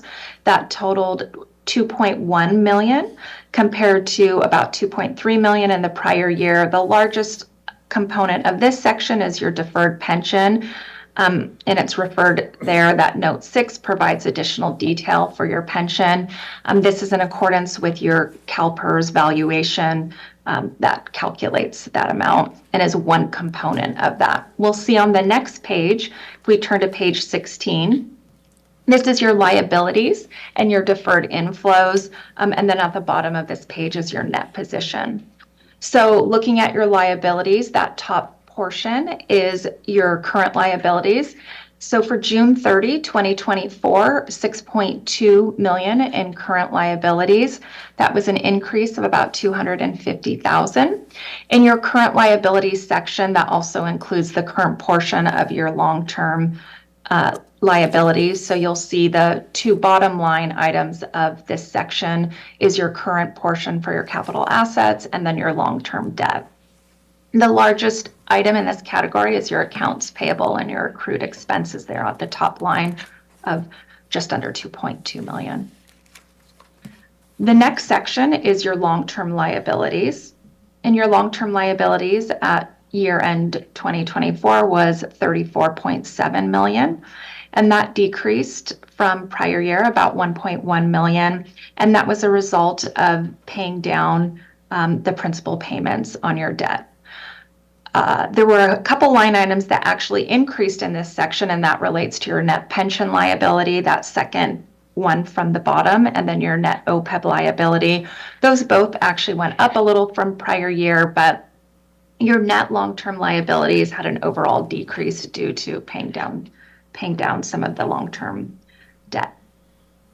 Looking at the next section is your deferred inflows of resources, and that totaled about $1 million at year-end 2024, and that's a decrease of about 600,000 from prior year. In this deferred section, similar to the deferred on the asset side, the largest line item there is your pension of about 600,000, and that was a big driver of the decrease of this section. Looking at the bottom portion is your net position. So your net position's broken into 3 categories: your net investment in capital assets, restricted, and then unrestricted. And this year you had no restricted, and that was just a result of the timing. So your restricted has historically been related to your debt payment that you have with your BNY account. And so that was purely a timing difference this year, that there was nothing sitting in that BNY account, so you didn't have any restricted funds there. So you can see your total net position at year end was 28.6 million, just under 28.6 million, compared to 25.9 million. So about an increase of 2.6 million from the prior year. Tracy, it's Polly. I just had a quick question, and maybe Norman, you could answer it. So was the OPEB, was that a actuary this year, or was that the rollover? Okay. That was an actuary, Gotcha. yeah. Thank you. Great. Okay, so looking at the next slide, this is just a graph of the 2 pages of the statement of net position that we just looked at. So the first page is the left side of this graph. So 2024 is in blue and 2023 is in green. So you can see your assets just ticked up a little bit compared to prior year. So 70.5 compared to 69.3. And then that second page we looked at is the liabilities and the net position. So those are separated there. And so you can see your liabilities actually went down a little bit from prior year, and then your net position went up slightly. So an overall improvement in 2024. Moving on to the next slide. This reflects page 17 in your financial statements, and this is your statement of revenues, expenses, and changes in net position. So this statement reflects everything that transpired during the year and resulted in that $2.6 million increase in net position that we saw in the previous statement. So at the top here is your operating revenue section. So your total operating revenue for 2024 was $16.1 million. And that was up from prior year about $1.8 million. The largest component of your operating revenue is your water sales. And your water sales make up about 91% of your total operating revenue. Something new this year that's reflected in this section is grant revenue, and this was related to your state grant revenue that you received. So that was the state funding. And then moving on to the operating expense section, so the middle of the page is your total operating expenses of $13.4 million. And that was a decrease of about $1.8 million from prior year. So just highlighting a couple of things that changed in your expense section here, because you had an overall decrease in operating expenses. But in general, some of your ongoing operating expenses actually increased, and there were really two large line items in this section that resulted in that overall decrease in your operating expense. So if you look at the second line item from the top, your cost of purchased water, that went down from almost 1.3 million in the prior year to just under 200,000 in the current year. And that was a result of not having those supplemental water purchase agreements. That was in the prior year. And then the other big change that pushed this decrease in the current year was almost at the bottom of this section, 4 line items from the bottom is your employee retirement cost related to CalPERS, so your pension. Last year, it was 1.9 million, and this year it was about 300,000. And last year and the year before, the amounts were a little bit unusual. You had paid down your liability a couple years back, and then because the amounts moved to deferred and get amortized over a period, there was still, in prior year, was some of that deferred being amortized out into expense, which was reflected, and that has all kind of reversed out. So now we're down to a more, I think, stable, hopefully, depending on the valuations. There's a bit of volatility, but that was really driving that big change from prior year. Moving down to your non-operating section, in 2024 non-operating expense, it netted to an expense in the current year of $372,000, which was a decrease in the expense of $843,000 in the prior year. And in this category, it's primarily your interest expense, and interest incomes in here as well, and that partially offsets it. And 2024 was a better year, so you had some more investment income from LAIF. That really resulted in that improved non-operating section. So overall, you'll see 3 line items from the bottom. Your change in net position was that 2.6 million we saw earlier on the other page, in increase to your bottom line. And that was quite an improvement from the prior year, and I highlighted some of those kind of unique things that happened in the prior year that resulted in that change. So overall, a very positive year for 2024. And if we go to the next page, well, again, I just have a graph depiction of that statement. We see that your revenue exceeded revenue for 2023. 2024 exceeded 2023.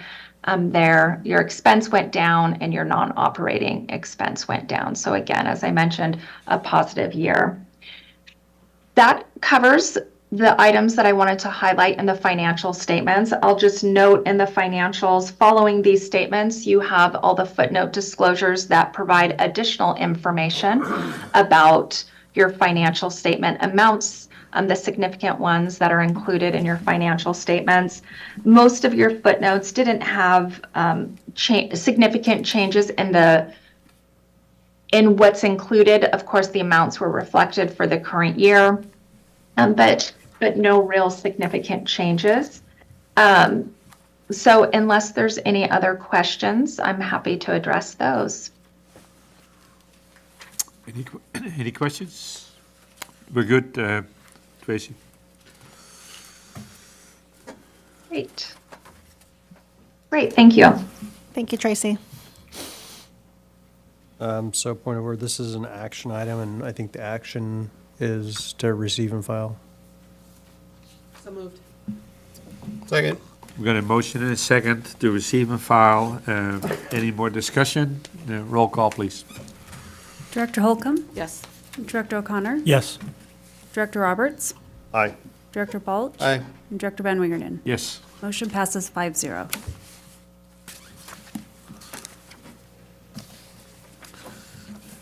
There we I go. have just a Sorry. kind of a follow-up question that's segues to that. We had talked about using the net position as the way we calculate our capital cost recovery fees and shifting from the other method, which was, do you ever do that? Yeah, so the asset-based approach versus the accumulated fee approach. One was, yeah, I forget what it was, but it was, okay, so that's good. Yeah. So this number would then feed into that calculation. The fees, yeah, would utilize the total asset value, yes. Thank you. Okay, we got item number 7B. Consider adoption of strategic plan for action and a presentation by Mesa. Yeah, I'll just introduce this. This has been something that we've been working on for some time now. There's been several presentations at the board and committee levels. And we're hoping that we can adopt and start implementing or start utilizing the strategic plan to kind of set the course for the district. So with that, I'll give it over to Mesa. Mesa with the little clicker is up there for you to use. Okay, great. Good evening, everyone. So you should have the final strategic plan document in your packet. We've been working on this for, I guess, the last year at this point. So it's a long time coming. We've gathered feedback from the staff, the managers, all of you. And at this point, I'll just give you a couple of quick reminders of what's in the document, and then we're asking for adoption so that we can use it. So this document is intended as a management tool. It's not for the purpose of public communication, for example. Obviously, it will be publicly available, and a public communication strategy could come out of the document, but the document is intended to align what all the departments are doing so that our day-to-day activities feed into overall long-term goals that we're making progress towards. And within the document, there's just a couple things to note. So we have these graphics that I call results chains. And these are the green boxes here are really what we're going to be focusing on in the next 5 years. So these are probably the most helpful tool that staff will be referencing going forward. And then the text of the document is really everything that we want to remember for what those boxes mean and why they're important now, given the current context for the district.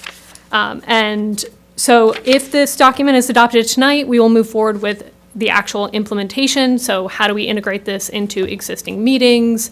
What tracking measures do we want to use so that we can see progress over time? At what points will we report out to you when we make progress? So all of that will be the next step if the document is adopted.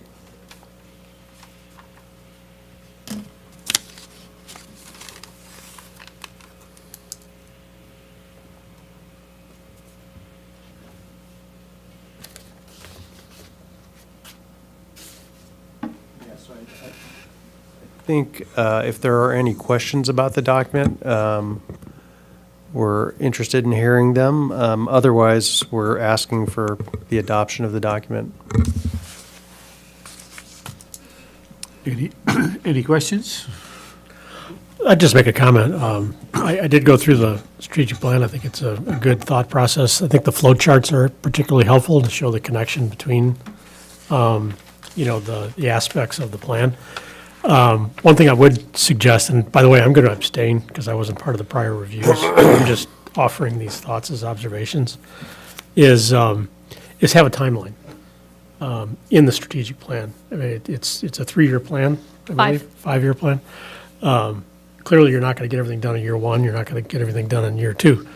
So it'd be good to have a sense for how those elements progress.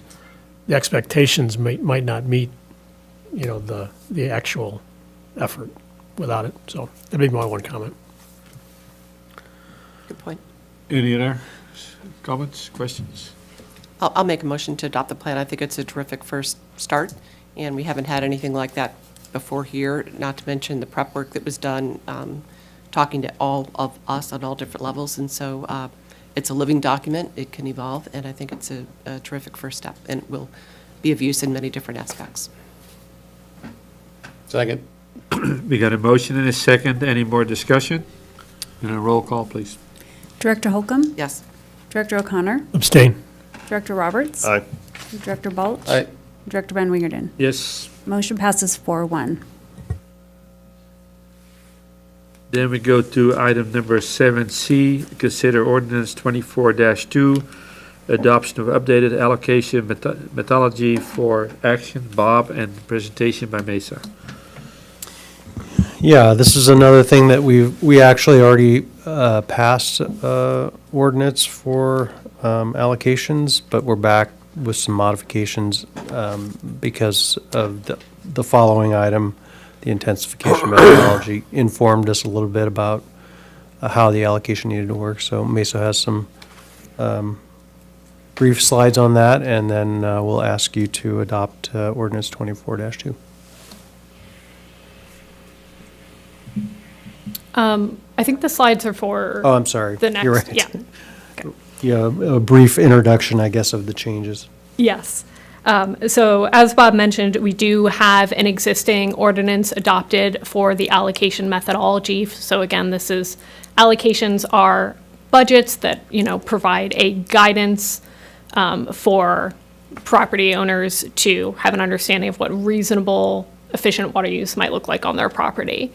And so we have a methodology adopted for how to calculate those allocations, and we're just adopting a couple of updates to that for pieces of information that we realized that were previously not included, which should be included. So one of them is, these are all at the end of the document. They're no longer in red line changes, but it would be the inactive accounts section. We used to say there was no allocation for inactive accounts. Again, allocations represent district metered use, not well use.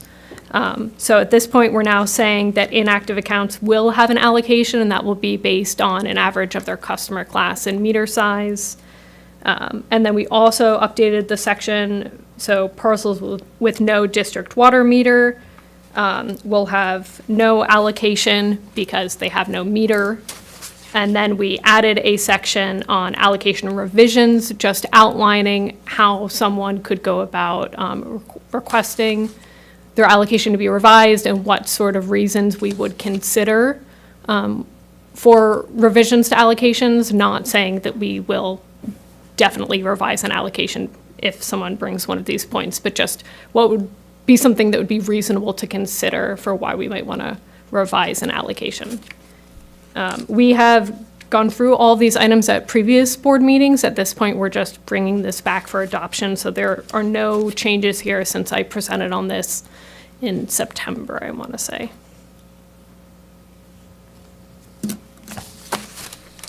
Any questions? I'll make a motion to approve, depending on anybody else's comments. I'll second that. We got a motion and a second. Any more discussion? Roll call, please. Director Holcomb? Yes. Director O'Connor? Abstain. Director Roberts? Aye. Director Balch? Aye. Director Van Wingerden? Yes. Motion passes 4-1. Then we have item number 7D, consider ordinance 24-3, adoption of intensification methodology for action, and a presentation by Mesa again. Yeah, so these are all related. So the intensification analysis and policy is similarly, we've been developing it for some time, and so we're at the point where we want to finalize the deliberation on this and adopt an ordinance, and so Mesa does have a few slides on this one. Yes. Uh-oh. You might need to turn it on the side there. You are correct. Okay. So again, there are no changes here from what I've presented at previous meetings. Again, I think maybe in September, but I'll just do a quick recap. So the intensification methodology, this is for if we believe that there is intensification on a parcel, we could complete a calculation, which essentially compares their baseline, the allocation, to the expected future water use to determine whether there is intensification. But we need to first identify when we would even perform this calculation, this analysis. And essentially there's two trigger points we look at. One is if the project is proposing to add meters and is changing the land use, and that bullet point below defines how we change the land use, which is demolishing buildings, increasing the floor area, or exceeding the existing density of the existing zoning designation. The second trigger would be if they are adding meters and subdividing a parcel. So we kind of have these two buckets for identifying when intensification is likely to occur, and we would want to perform the analysis.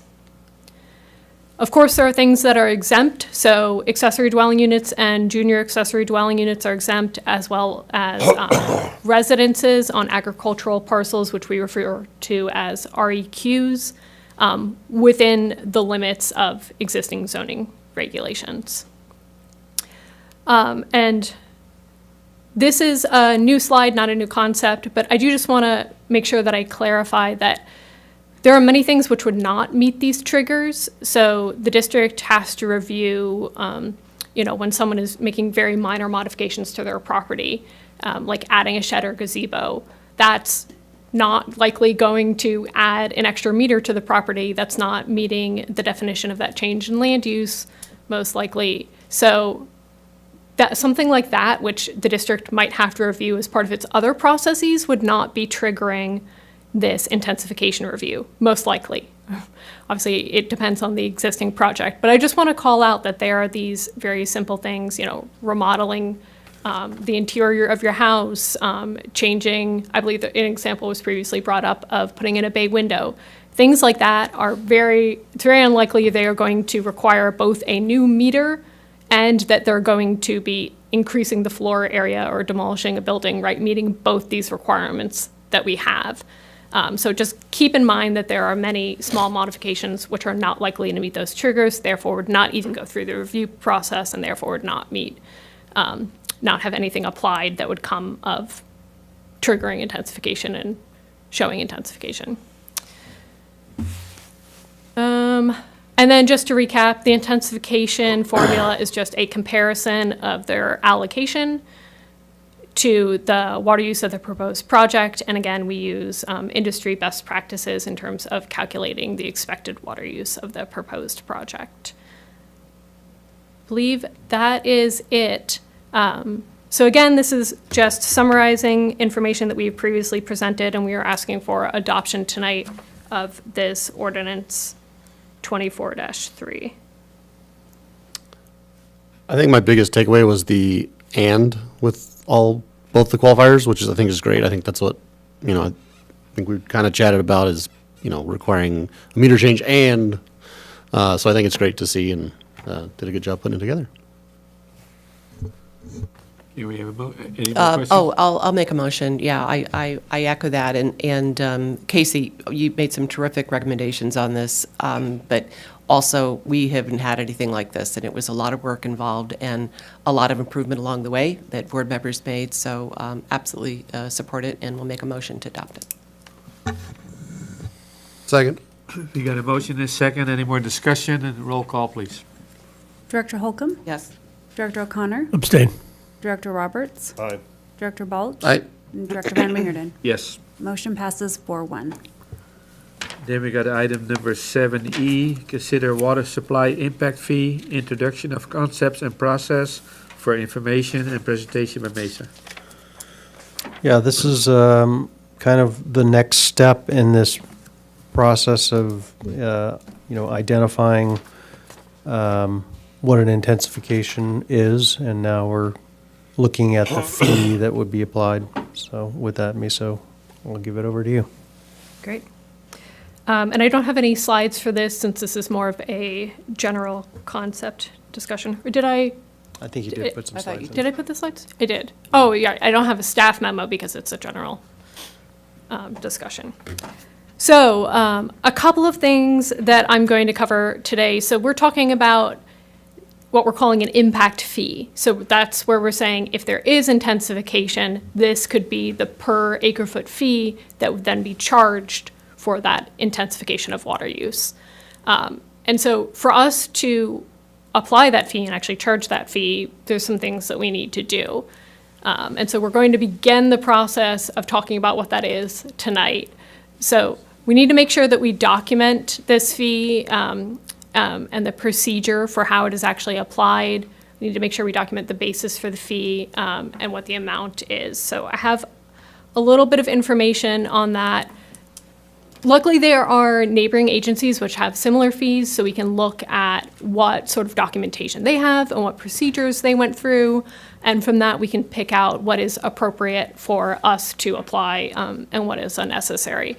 So at the top, you'll see there's some sections there which would likely be in a document that we would have for this fee. So section 2 there, current and estimated future water demands and supplies.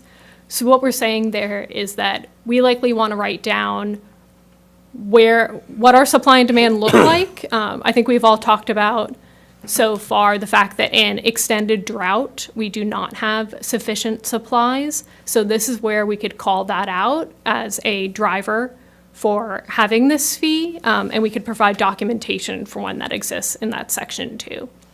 In section 3, we could talk about potential projects that we would implement to address that supply shortfall in extended drought, so something like CAP there.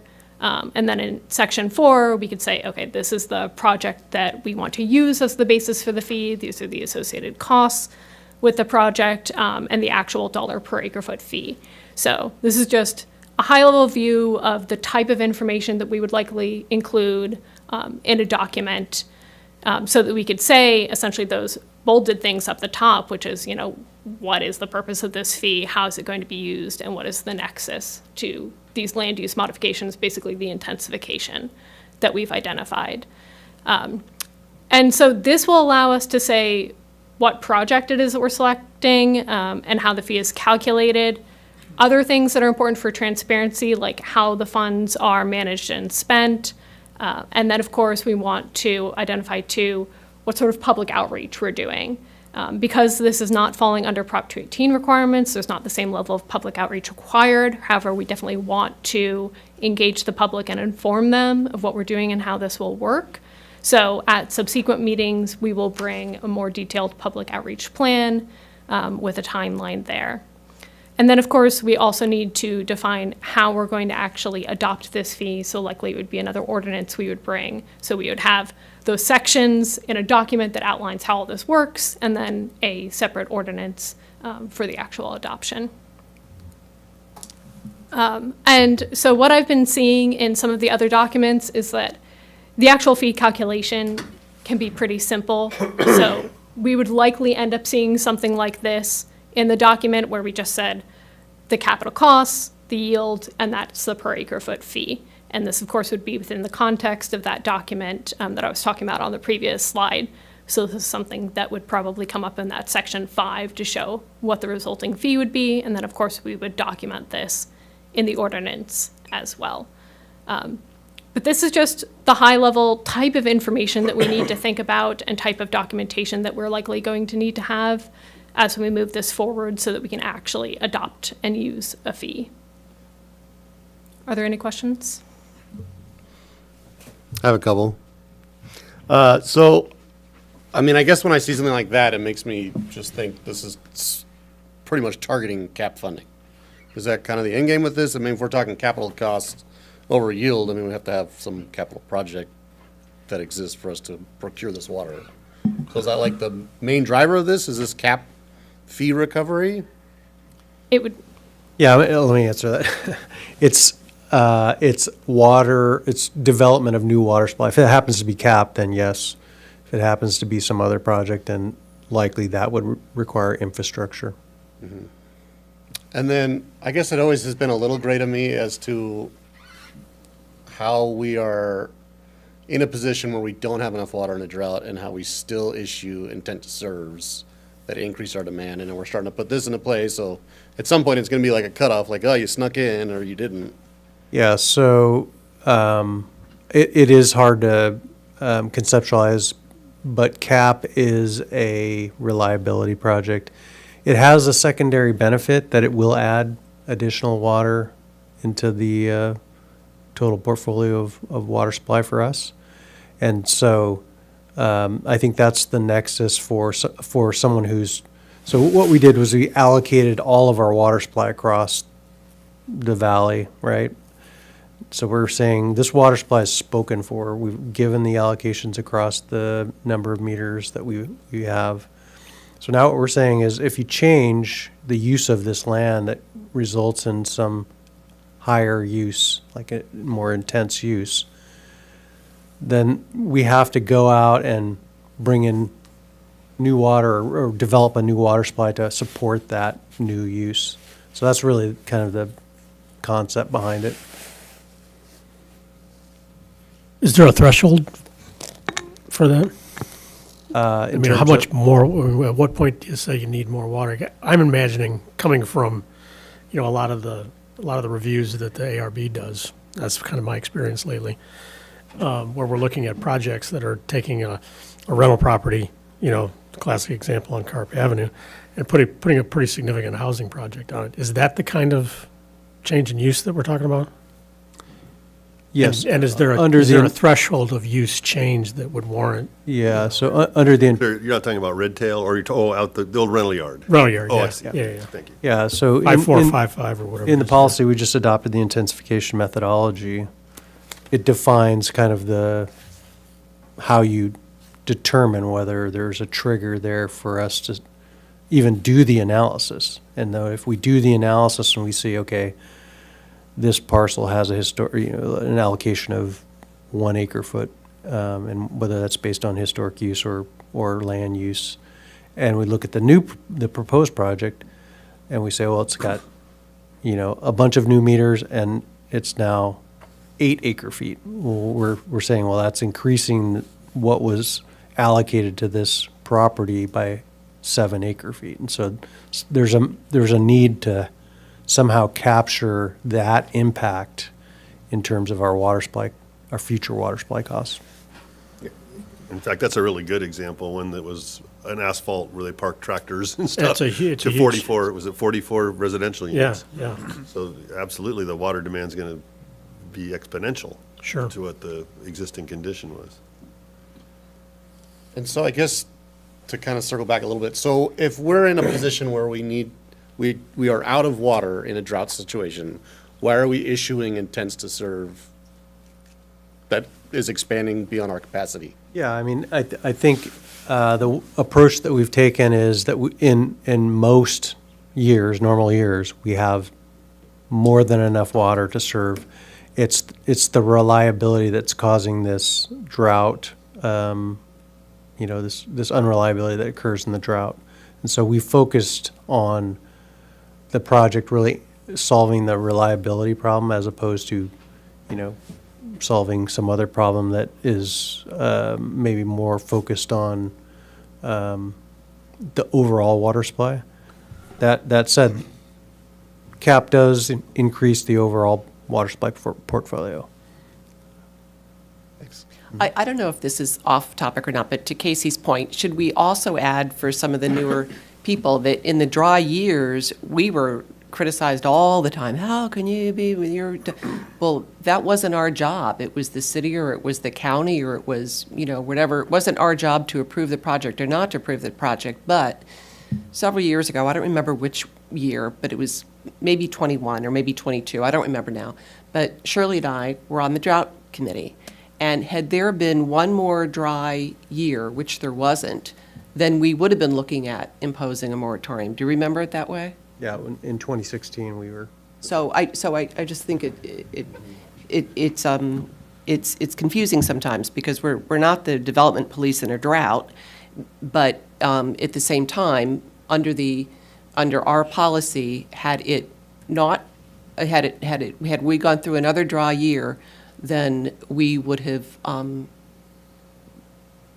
I forget which stage it was. We would have reached the stage 3 or 4. It was 3. We thought it was 3, and then it turned out to be 4. And Shirley and I were up in arms because we were sure it was 3. We're going for a moratorium because it was scary. Yeah. And it okay? becomes rationing, also. And right, well, yeah, we had all that, but anyway, it turned out that it was 4. And Shirley and I were like, oh, all right. Well, but the point is, had it been one more year of a dry year, then that would have hit the moratorium button. I don't know if that's kind of what you were looking for, Casey, but just. Yeah, I think so. And then like, if we have to get to that situation to start procuring other water supplies, like, well, does this only apply in a drought year? Or how do you, I guess, balance that risk out of, kind of a water intensification capital cost recovery fee? Versus we have enough most of the time, but sometimes we don't, and or implementing these fees could be very expensive, right? I mean, we don't really know what they're looking like, but just thought. Yeah, I mean, to give you, I think maybe magnitude or scales of magnitude, in the 2016 drought, when we hit that year, we were looking at 50% shortages. So essentially half of our water was not available. So we were going to have to, get all of our customers to reduce by 50%, which was mind-boggling. So that's the problem we're trying to solve with the CAP project. These new developments are coming in and they're intensifying the use by, 1 to 10 acre feet per year. So they're really very small incremental changes, but we're looking out into the future saying, okay, while these are happening, little by little, and they've been happening for the last 20 years, we haven't really been capturing that change. So that's why we came up with this methodology to quantify and then establish how we determine if something is being intensified, and then charging a fee for that to recover some of those costs. At the risk of one more needle in this one, the RENA numbers require us, Carpinteria, to build 900 units. Have there been any forecasts of water demand against that? I realize 900 probably isn't going to actually happen, but we have to show that we're able to do it. And has there been a forecast against, water demand against those numbers? Yes, we have looked at that, and we've come up with some scenarios that quantify that. And it's again, we're talking about, what was it, around 200 to 300 acre feet, I think, full development. Yeah. So hence we get to this kind of project. Right. I like to add something to that, and I need to be a little careful because of my position, because Vermingen 1 and Vermingen 2 are my parcels, and the county is rezoning those, and they're also, Santa Barbara County's on the hook for 9,000 units that they got to develop on the South Coast. And that's why I've been kind of staying out of this whole intensification thing, because the ag parcels most likely will use less water when you go into housing versus, and then what you're doing is you're going to force more development into ag land, and you're not going to do the infill in the cities, because obviously the rental yard, they probably didn't even use an acre foot a year. So, somewhere along the line we need to balance both, and obviously,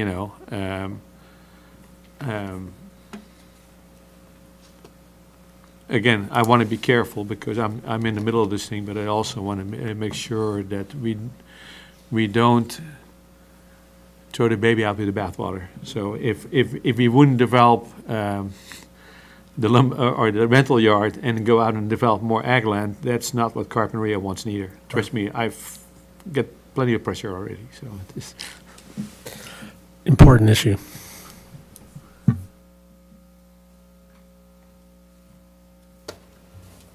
I think that's all from me. Thanks, Miss. Nice work. Thank you, Mace. Oh, happy birthday.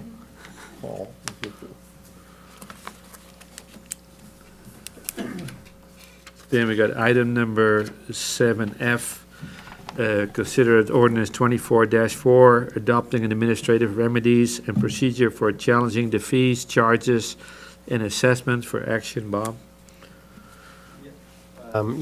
This was brought at the last meeting as an information item. We had to go through some noticing and posting requirements, and so it's back for adoption. As a reminder, it's basically ordinance that's required to protect the district from legal challenge after rates are adopted. In that it narrows the ability of a challenger to exhaust administrative avenues to protest.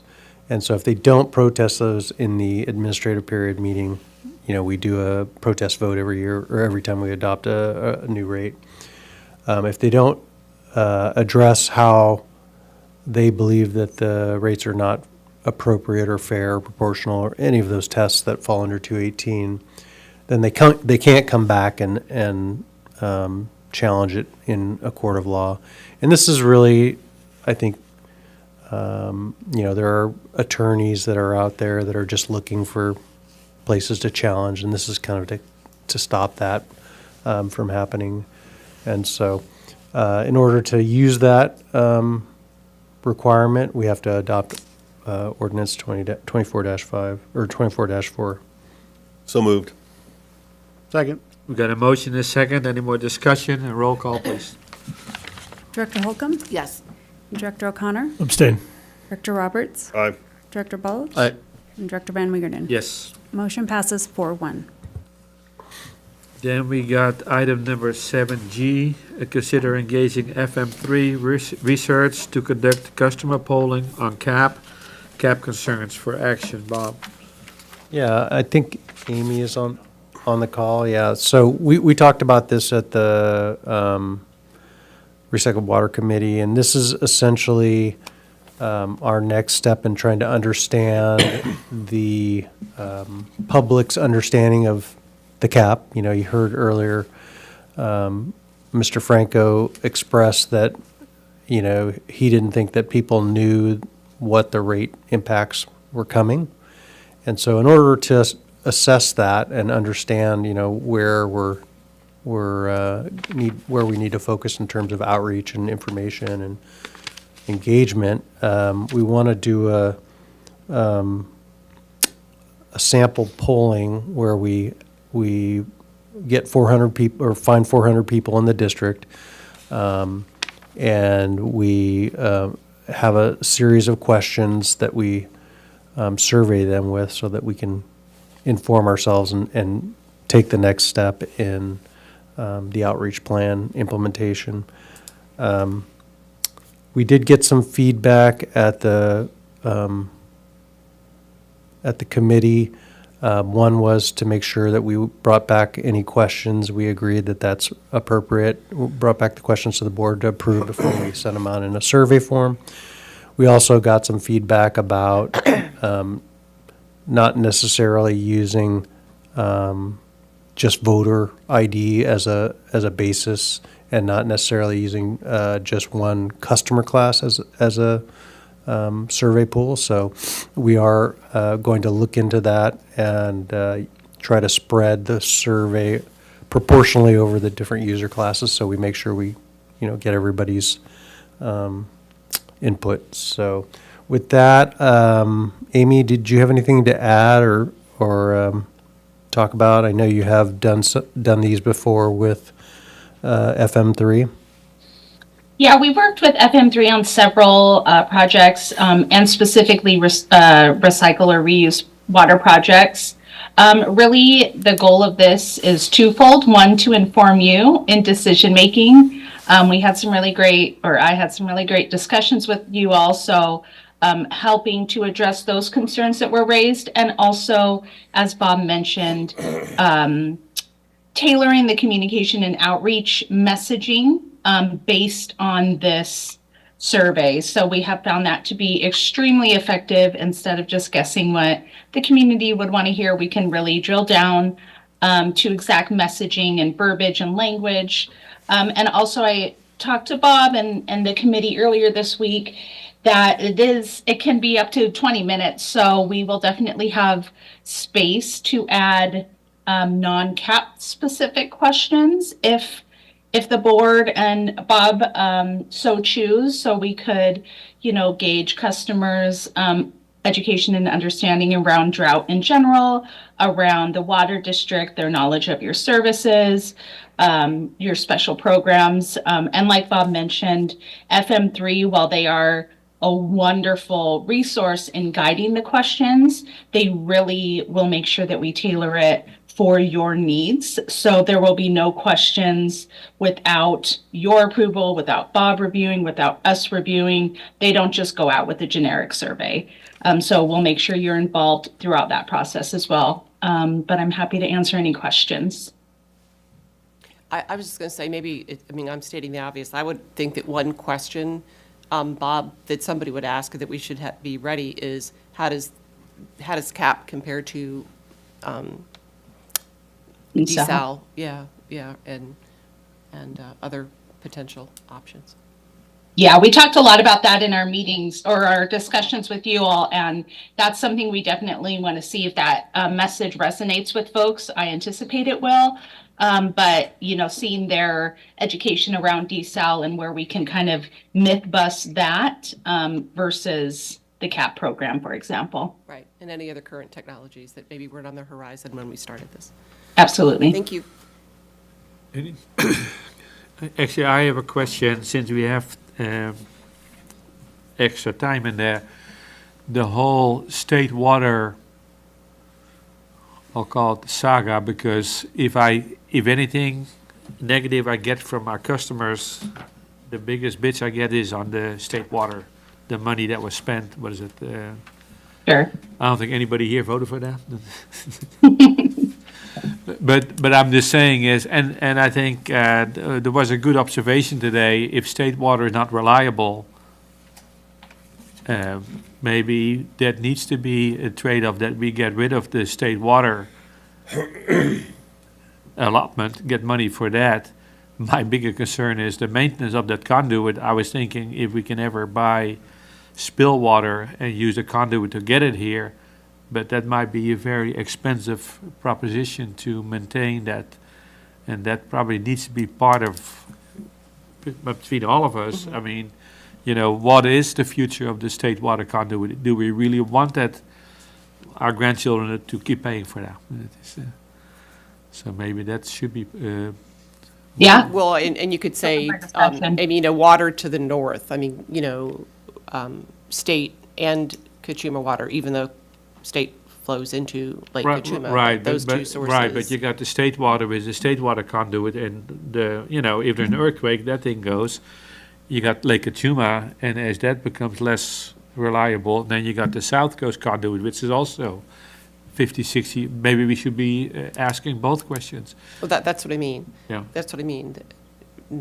State's a perfect example, but Kachuma, and I'll talk about that in a minute, but anyway, comparing CAP to the other sources. The alternatives, for sure. And why they're at risk. Okay. Any more questions? Then we need a motion. Polly makes a motion to support the project. Second. We got a motion and a second. Any more discussion? And a roll call, please. Director Holcomb? Yes. Director O'Connor? Yes. Director Roberts? Aye. Director Bulge? Aye. And Director Van Winkeren? Yes. Motion passes 5-0. Okay, thank you. Then we go on to item number 8, director reports. 8A, Rate Budget Committee, November 2024. That was Matt and myself. That was pretty well covered by Mesa's presentation. Then we have director report 8B, Recycled Water Committee, December 9, 2024. Matt and Casey. Yeah, we covered FM3, and then we'll cover the rest in a little bit here. Okay, we had a closed session, no reportable action or recommendation. Okay. Then we had Director Report 8C, Rate and Budget Committee, December 10th, 2024. That was Matt and myself, and that again was, I thought, covered very well by our auditor. So I was very happy the way that went. Then we have 8D, the COMB Board meeting, November 18, 2024. That is Polly. Great, thank you. So on the consent agenda, I thought it was important to note that we had a $1.9 million bill in total water rates, which will be divided into 2 payments.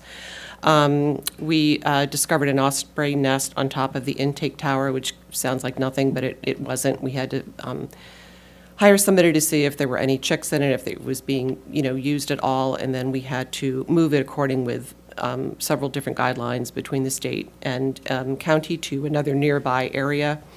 And our team built a stand for $500 to save $3,000 in what would have been if we bought one, to see if the osprey nest will be used. It is now off the intake tower. First time that it has been there ever. We had a financial review of Q1. Everything is on track and in good shape. Our big news is that our work down here, after more than 3 years, is finally complete.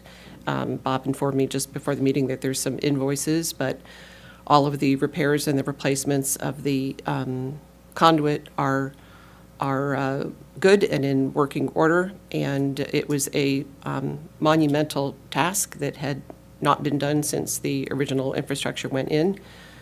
Some of the valves were stuck open and terrified the Bureau of Reclamation to even begin to try to fix it, which is why it wasn't done. But between Bob and his team and Joel Degner in engineering on the Kachuma and his team and our vendors, it was not only done pretty smoothly. I'm sure there's going to, maybe we definitely had our ups and downs, but to the point that Joel and Bob said after the first 2 phases, this is all going so well. We have the permits in, we have the team in place, we have the vendors there. Let's just keep moving and finish the final phase, which was phase 3.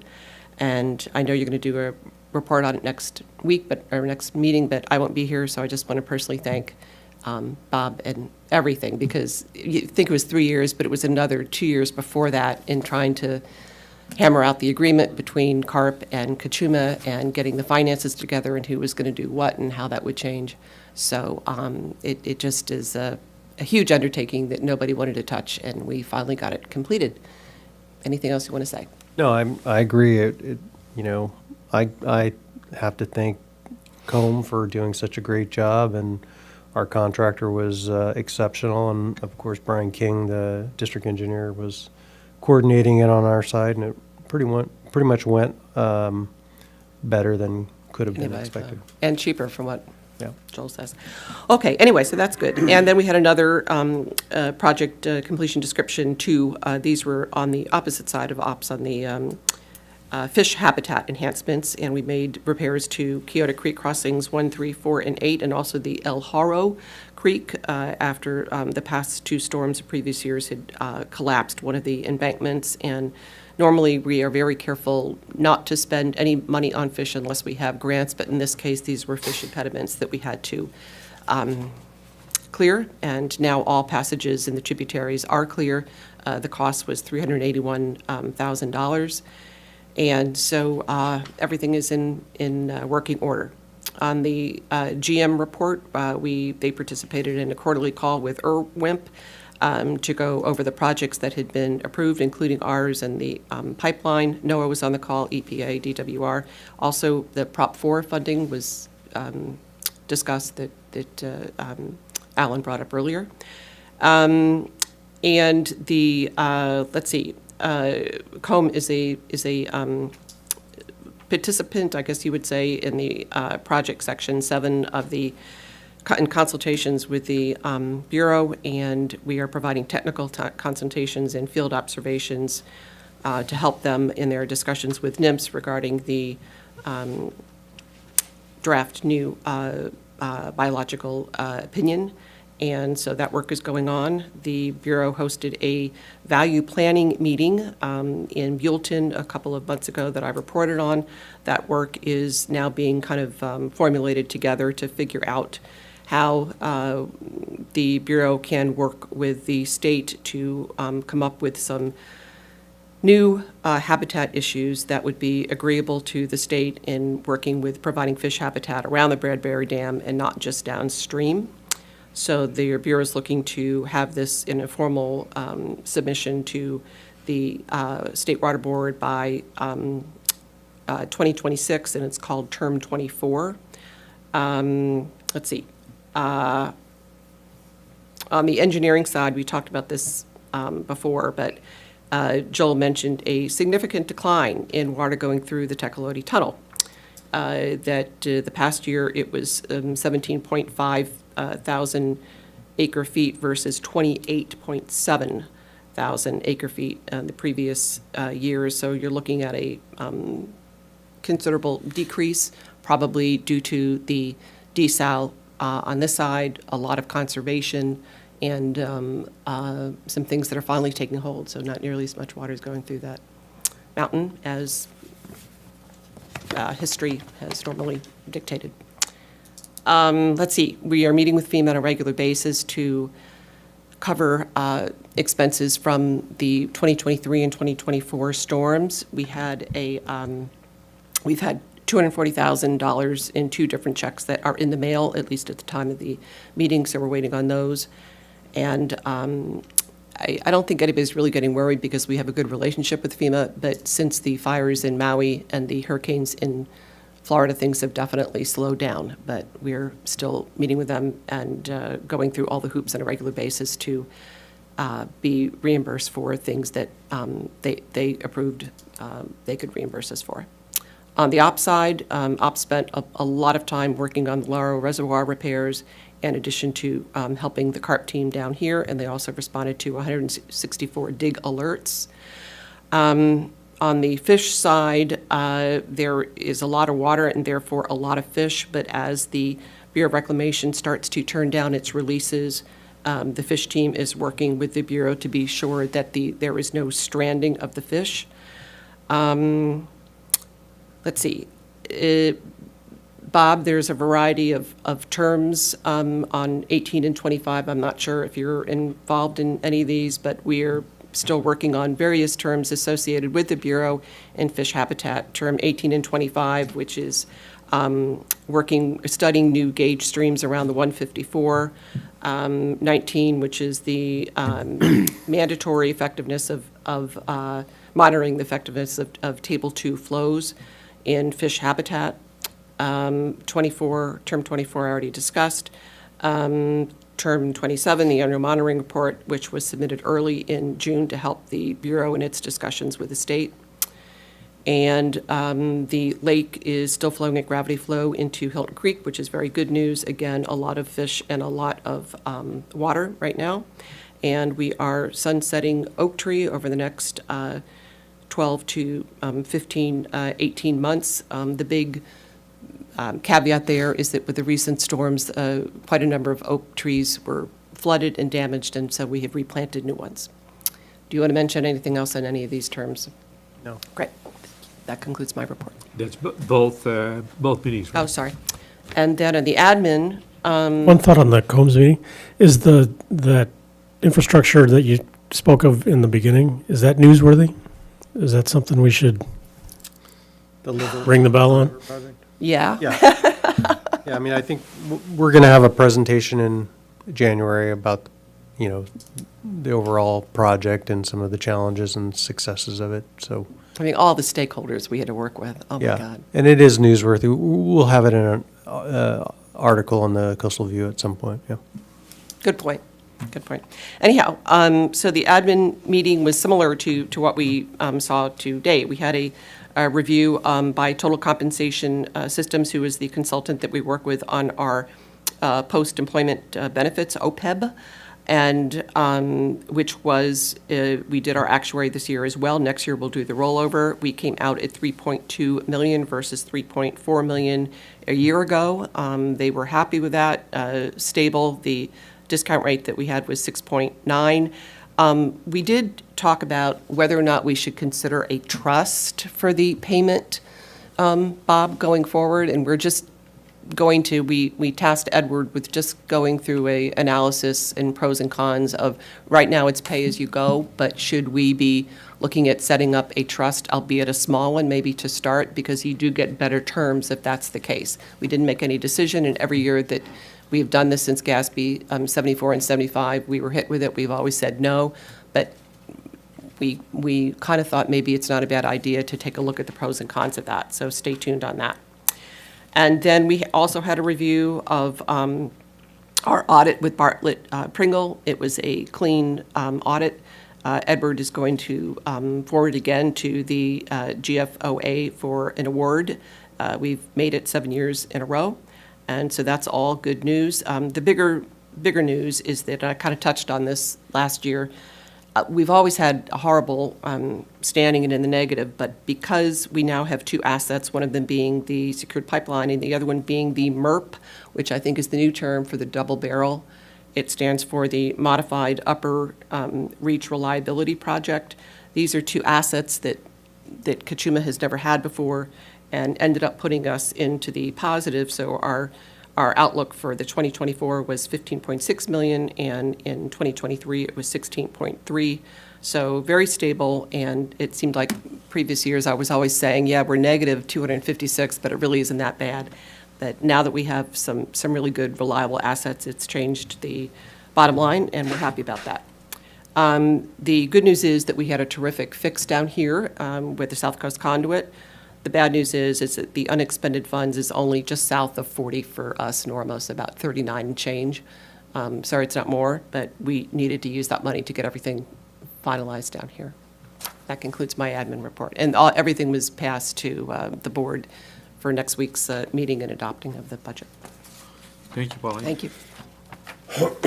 Then we got number 9, General Manager's Report. The financials, Norma? Yes, included in your packet. Water sales through October are at 34%, and we're 33% through the year, so they came in about 1% above budget. Overall revenue is up 2% at 35%, and overall expenditures are down 2% at 35% as well. Got a quick question. Did we ever, I can't remember if we looked into what those bank fees were, why they were.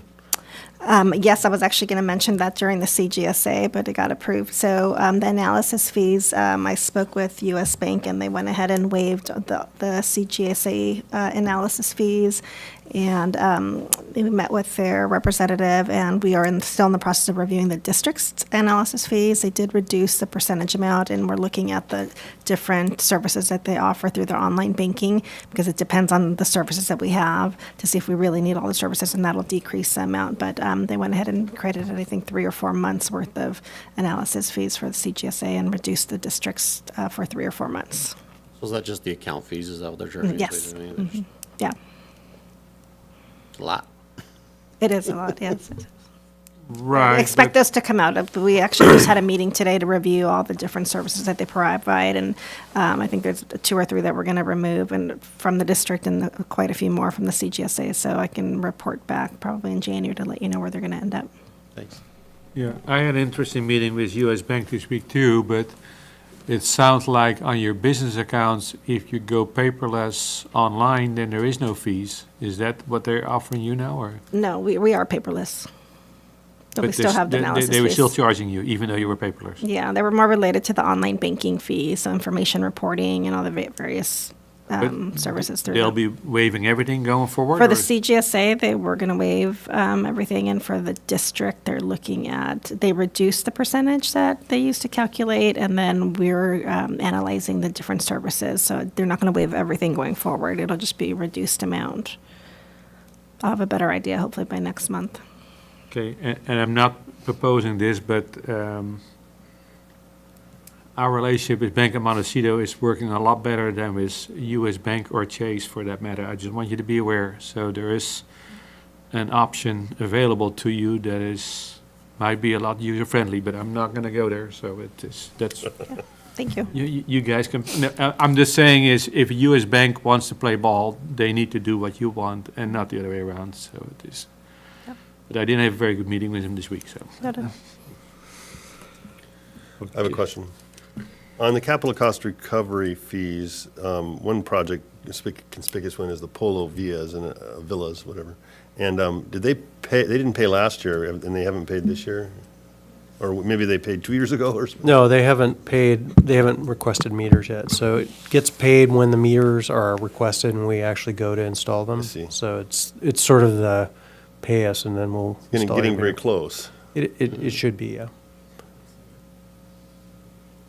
Okay, so that, you know, that's, I think our budget for capital cost recovery fees is only 150,000 this year, so that would, one project will probably exceed. Yeah, that's typical, you know, It's a placeholder. yeah, I understand. we put it in there. Some years are 500,000, some years are 50,000, so. Fiscal year '24 was not So even the- close. Yeah, it was the- maybe 10,000. It was really low. Yeah, and the rental yard project would be coming online this year too, I imagine, or maybe, I don't know for sure. But Yeah. You never know with these projects when they're going to actually get to the point where they want meters. bunch of meters, yeah. Okay, thank you. Okay, then we go on to item number 9C, engineering report. Yeah, I don't have anything to report on that. I will say, if you have any questions on that, in the interest of time, I see it's 8:15, and on the rest of these, with the exception of the water supply report, we can move through on, unless you have any there are questions. No, move on, Bob, thank you. So the water supply report did not make it into the packet. There was some formatting issues that we realized that by the time we were producing the packet that we couldn't get it put together, but we've modified the format a little bit. And so this is just same year-over-year comparison. Let's see here. Whoops.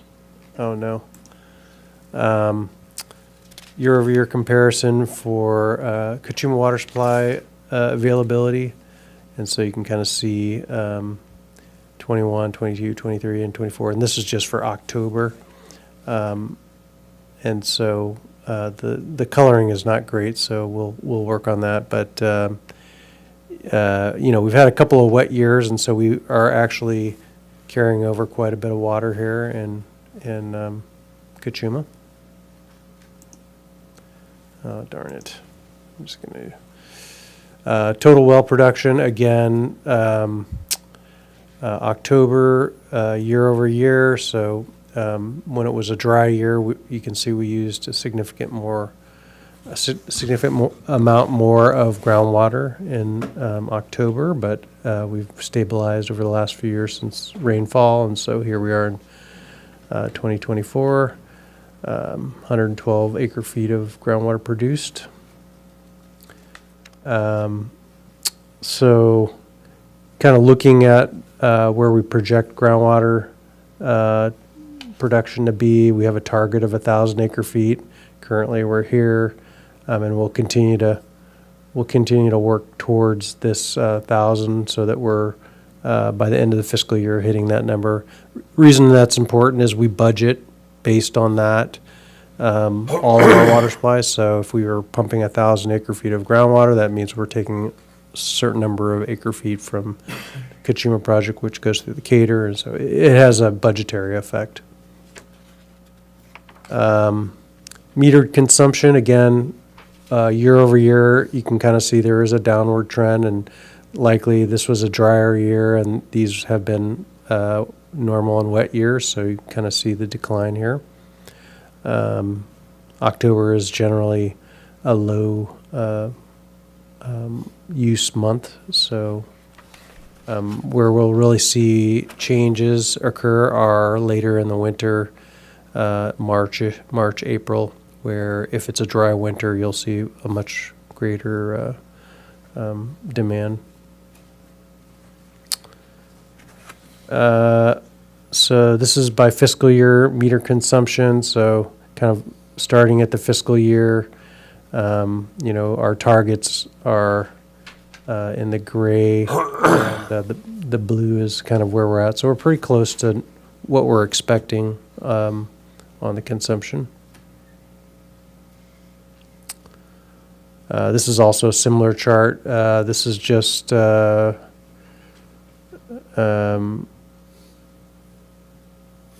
current consumption. I think this is the total. Yeah, this is the total. So this is both ag and M&I combined. And as you can see, we have a lower bound and upper bound. The lower bound is the budgeted target. And so we're kind of tracking pretty closely with that. Again, it's hard to tell if we're going to diverge from that this early on.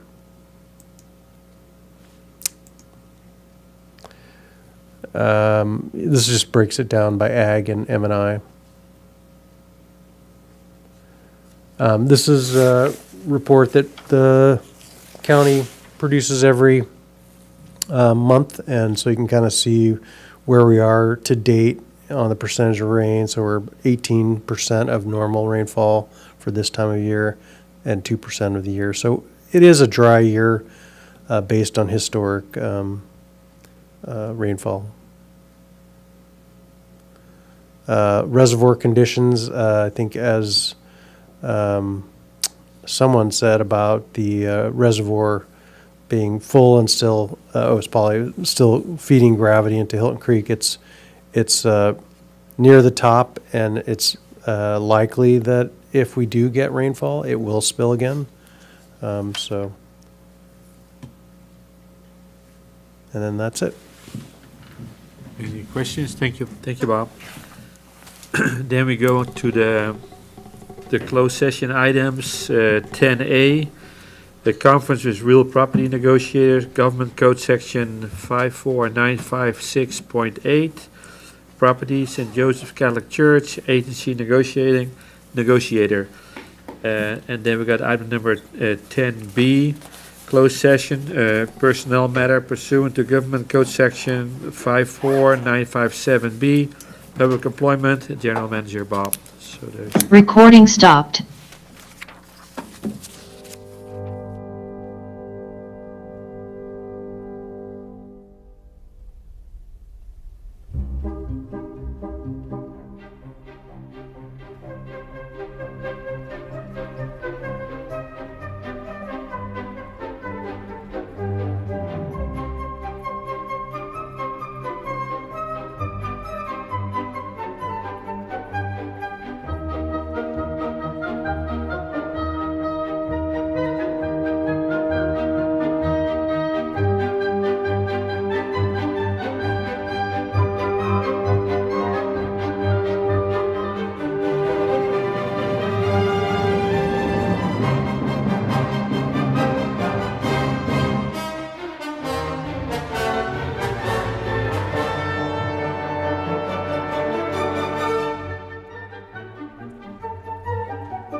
We're back in open session on item number 10A. We're authorizing staff to begin negotiations with St. Joe's Church for the cap easements. And for item number 10B, no reportable action. And then we consider dates and items for the agenda for Carpinteria Valley Water District Board meeting of January 8th, 2025 at They won't be here. 5:30. Carpinteria City Hall, 5775 Carpinteria Avenue, Carpinteria, California, and we are adjourned. We'll have to tough it out. Recording stopped. Yes, and Happy New Year.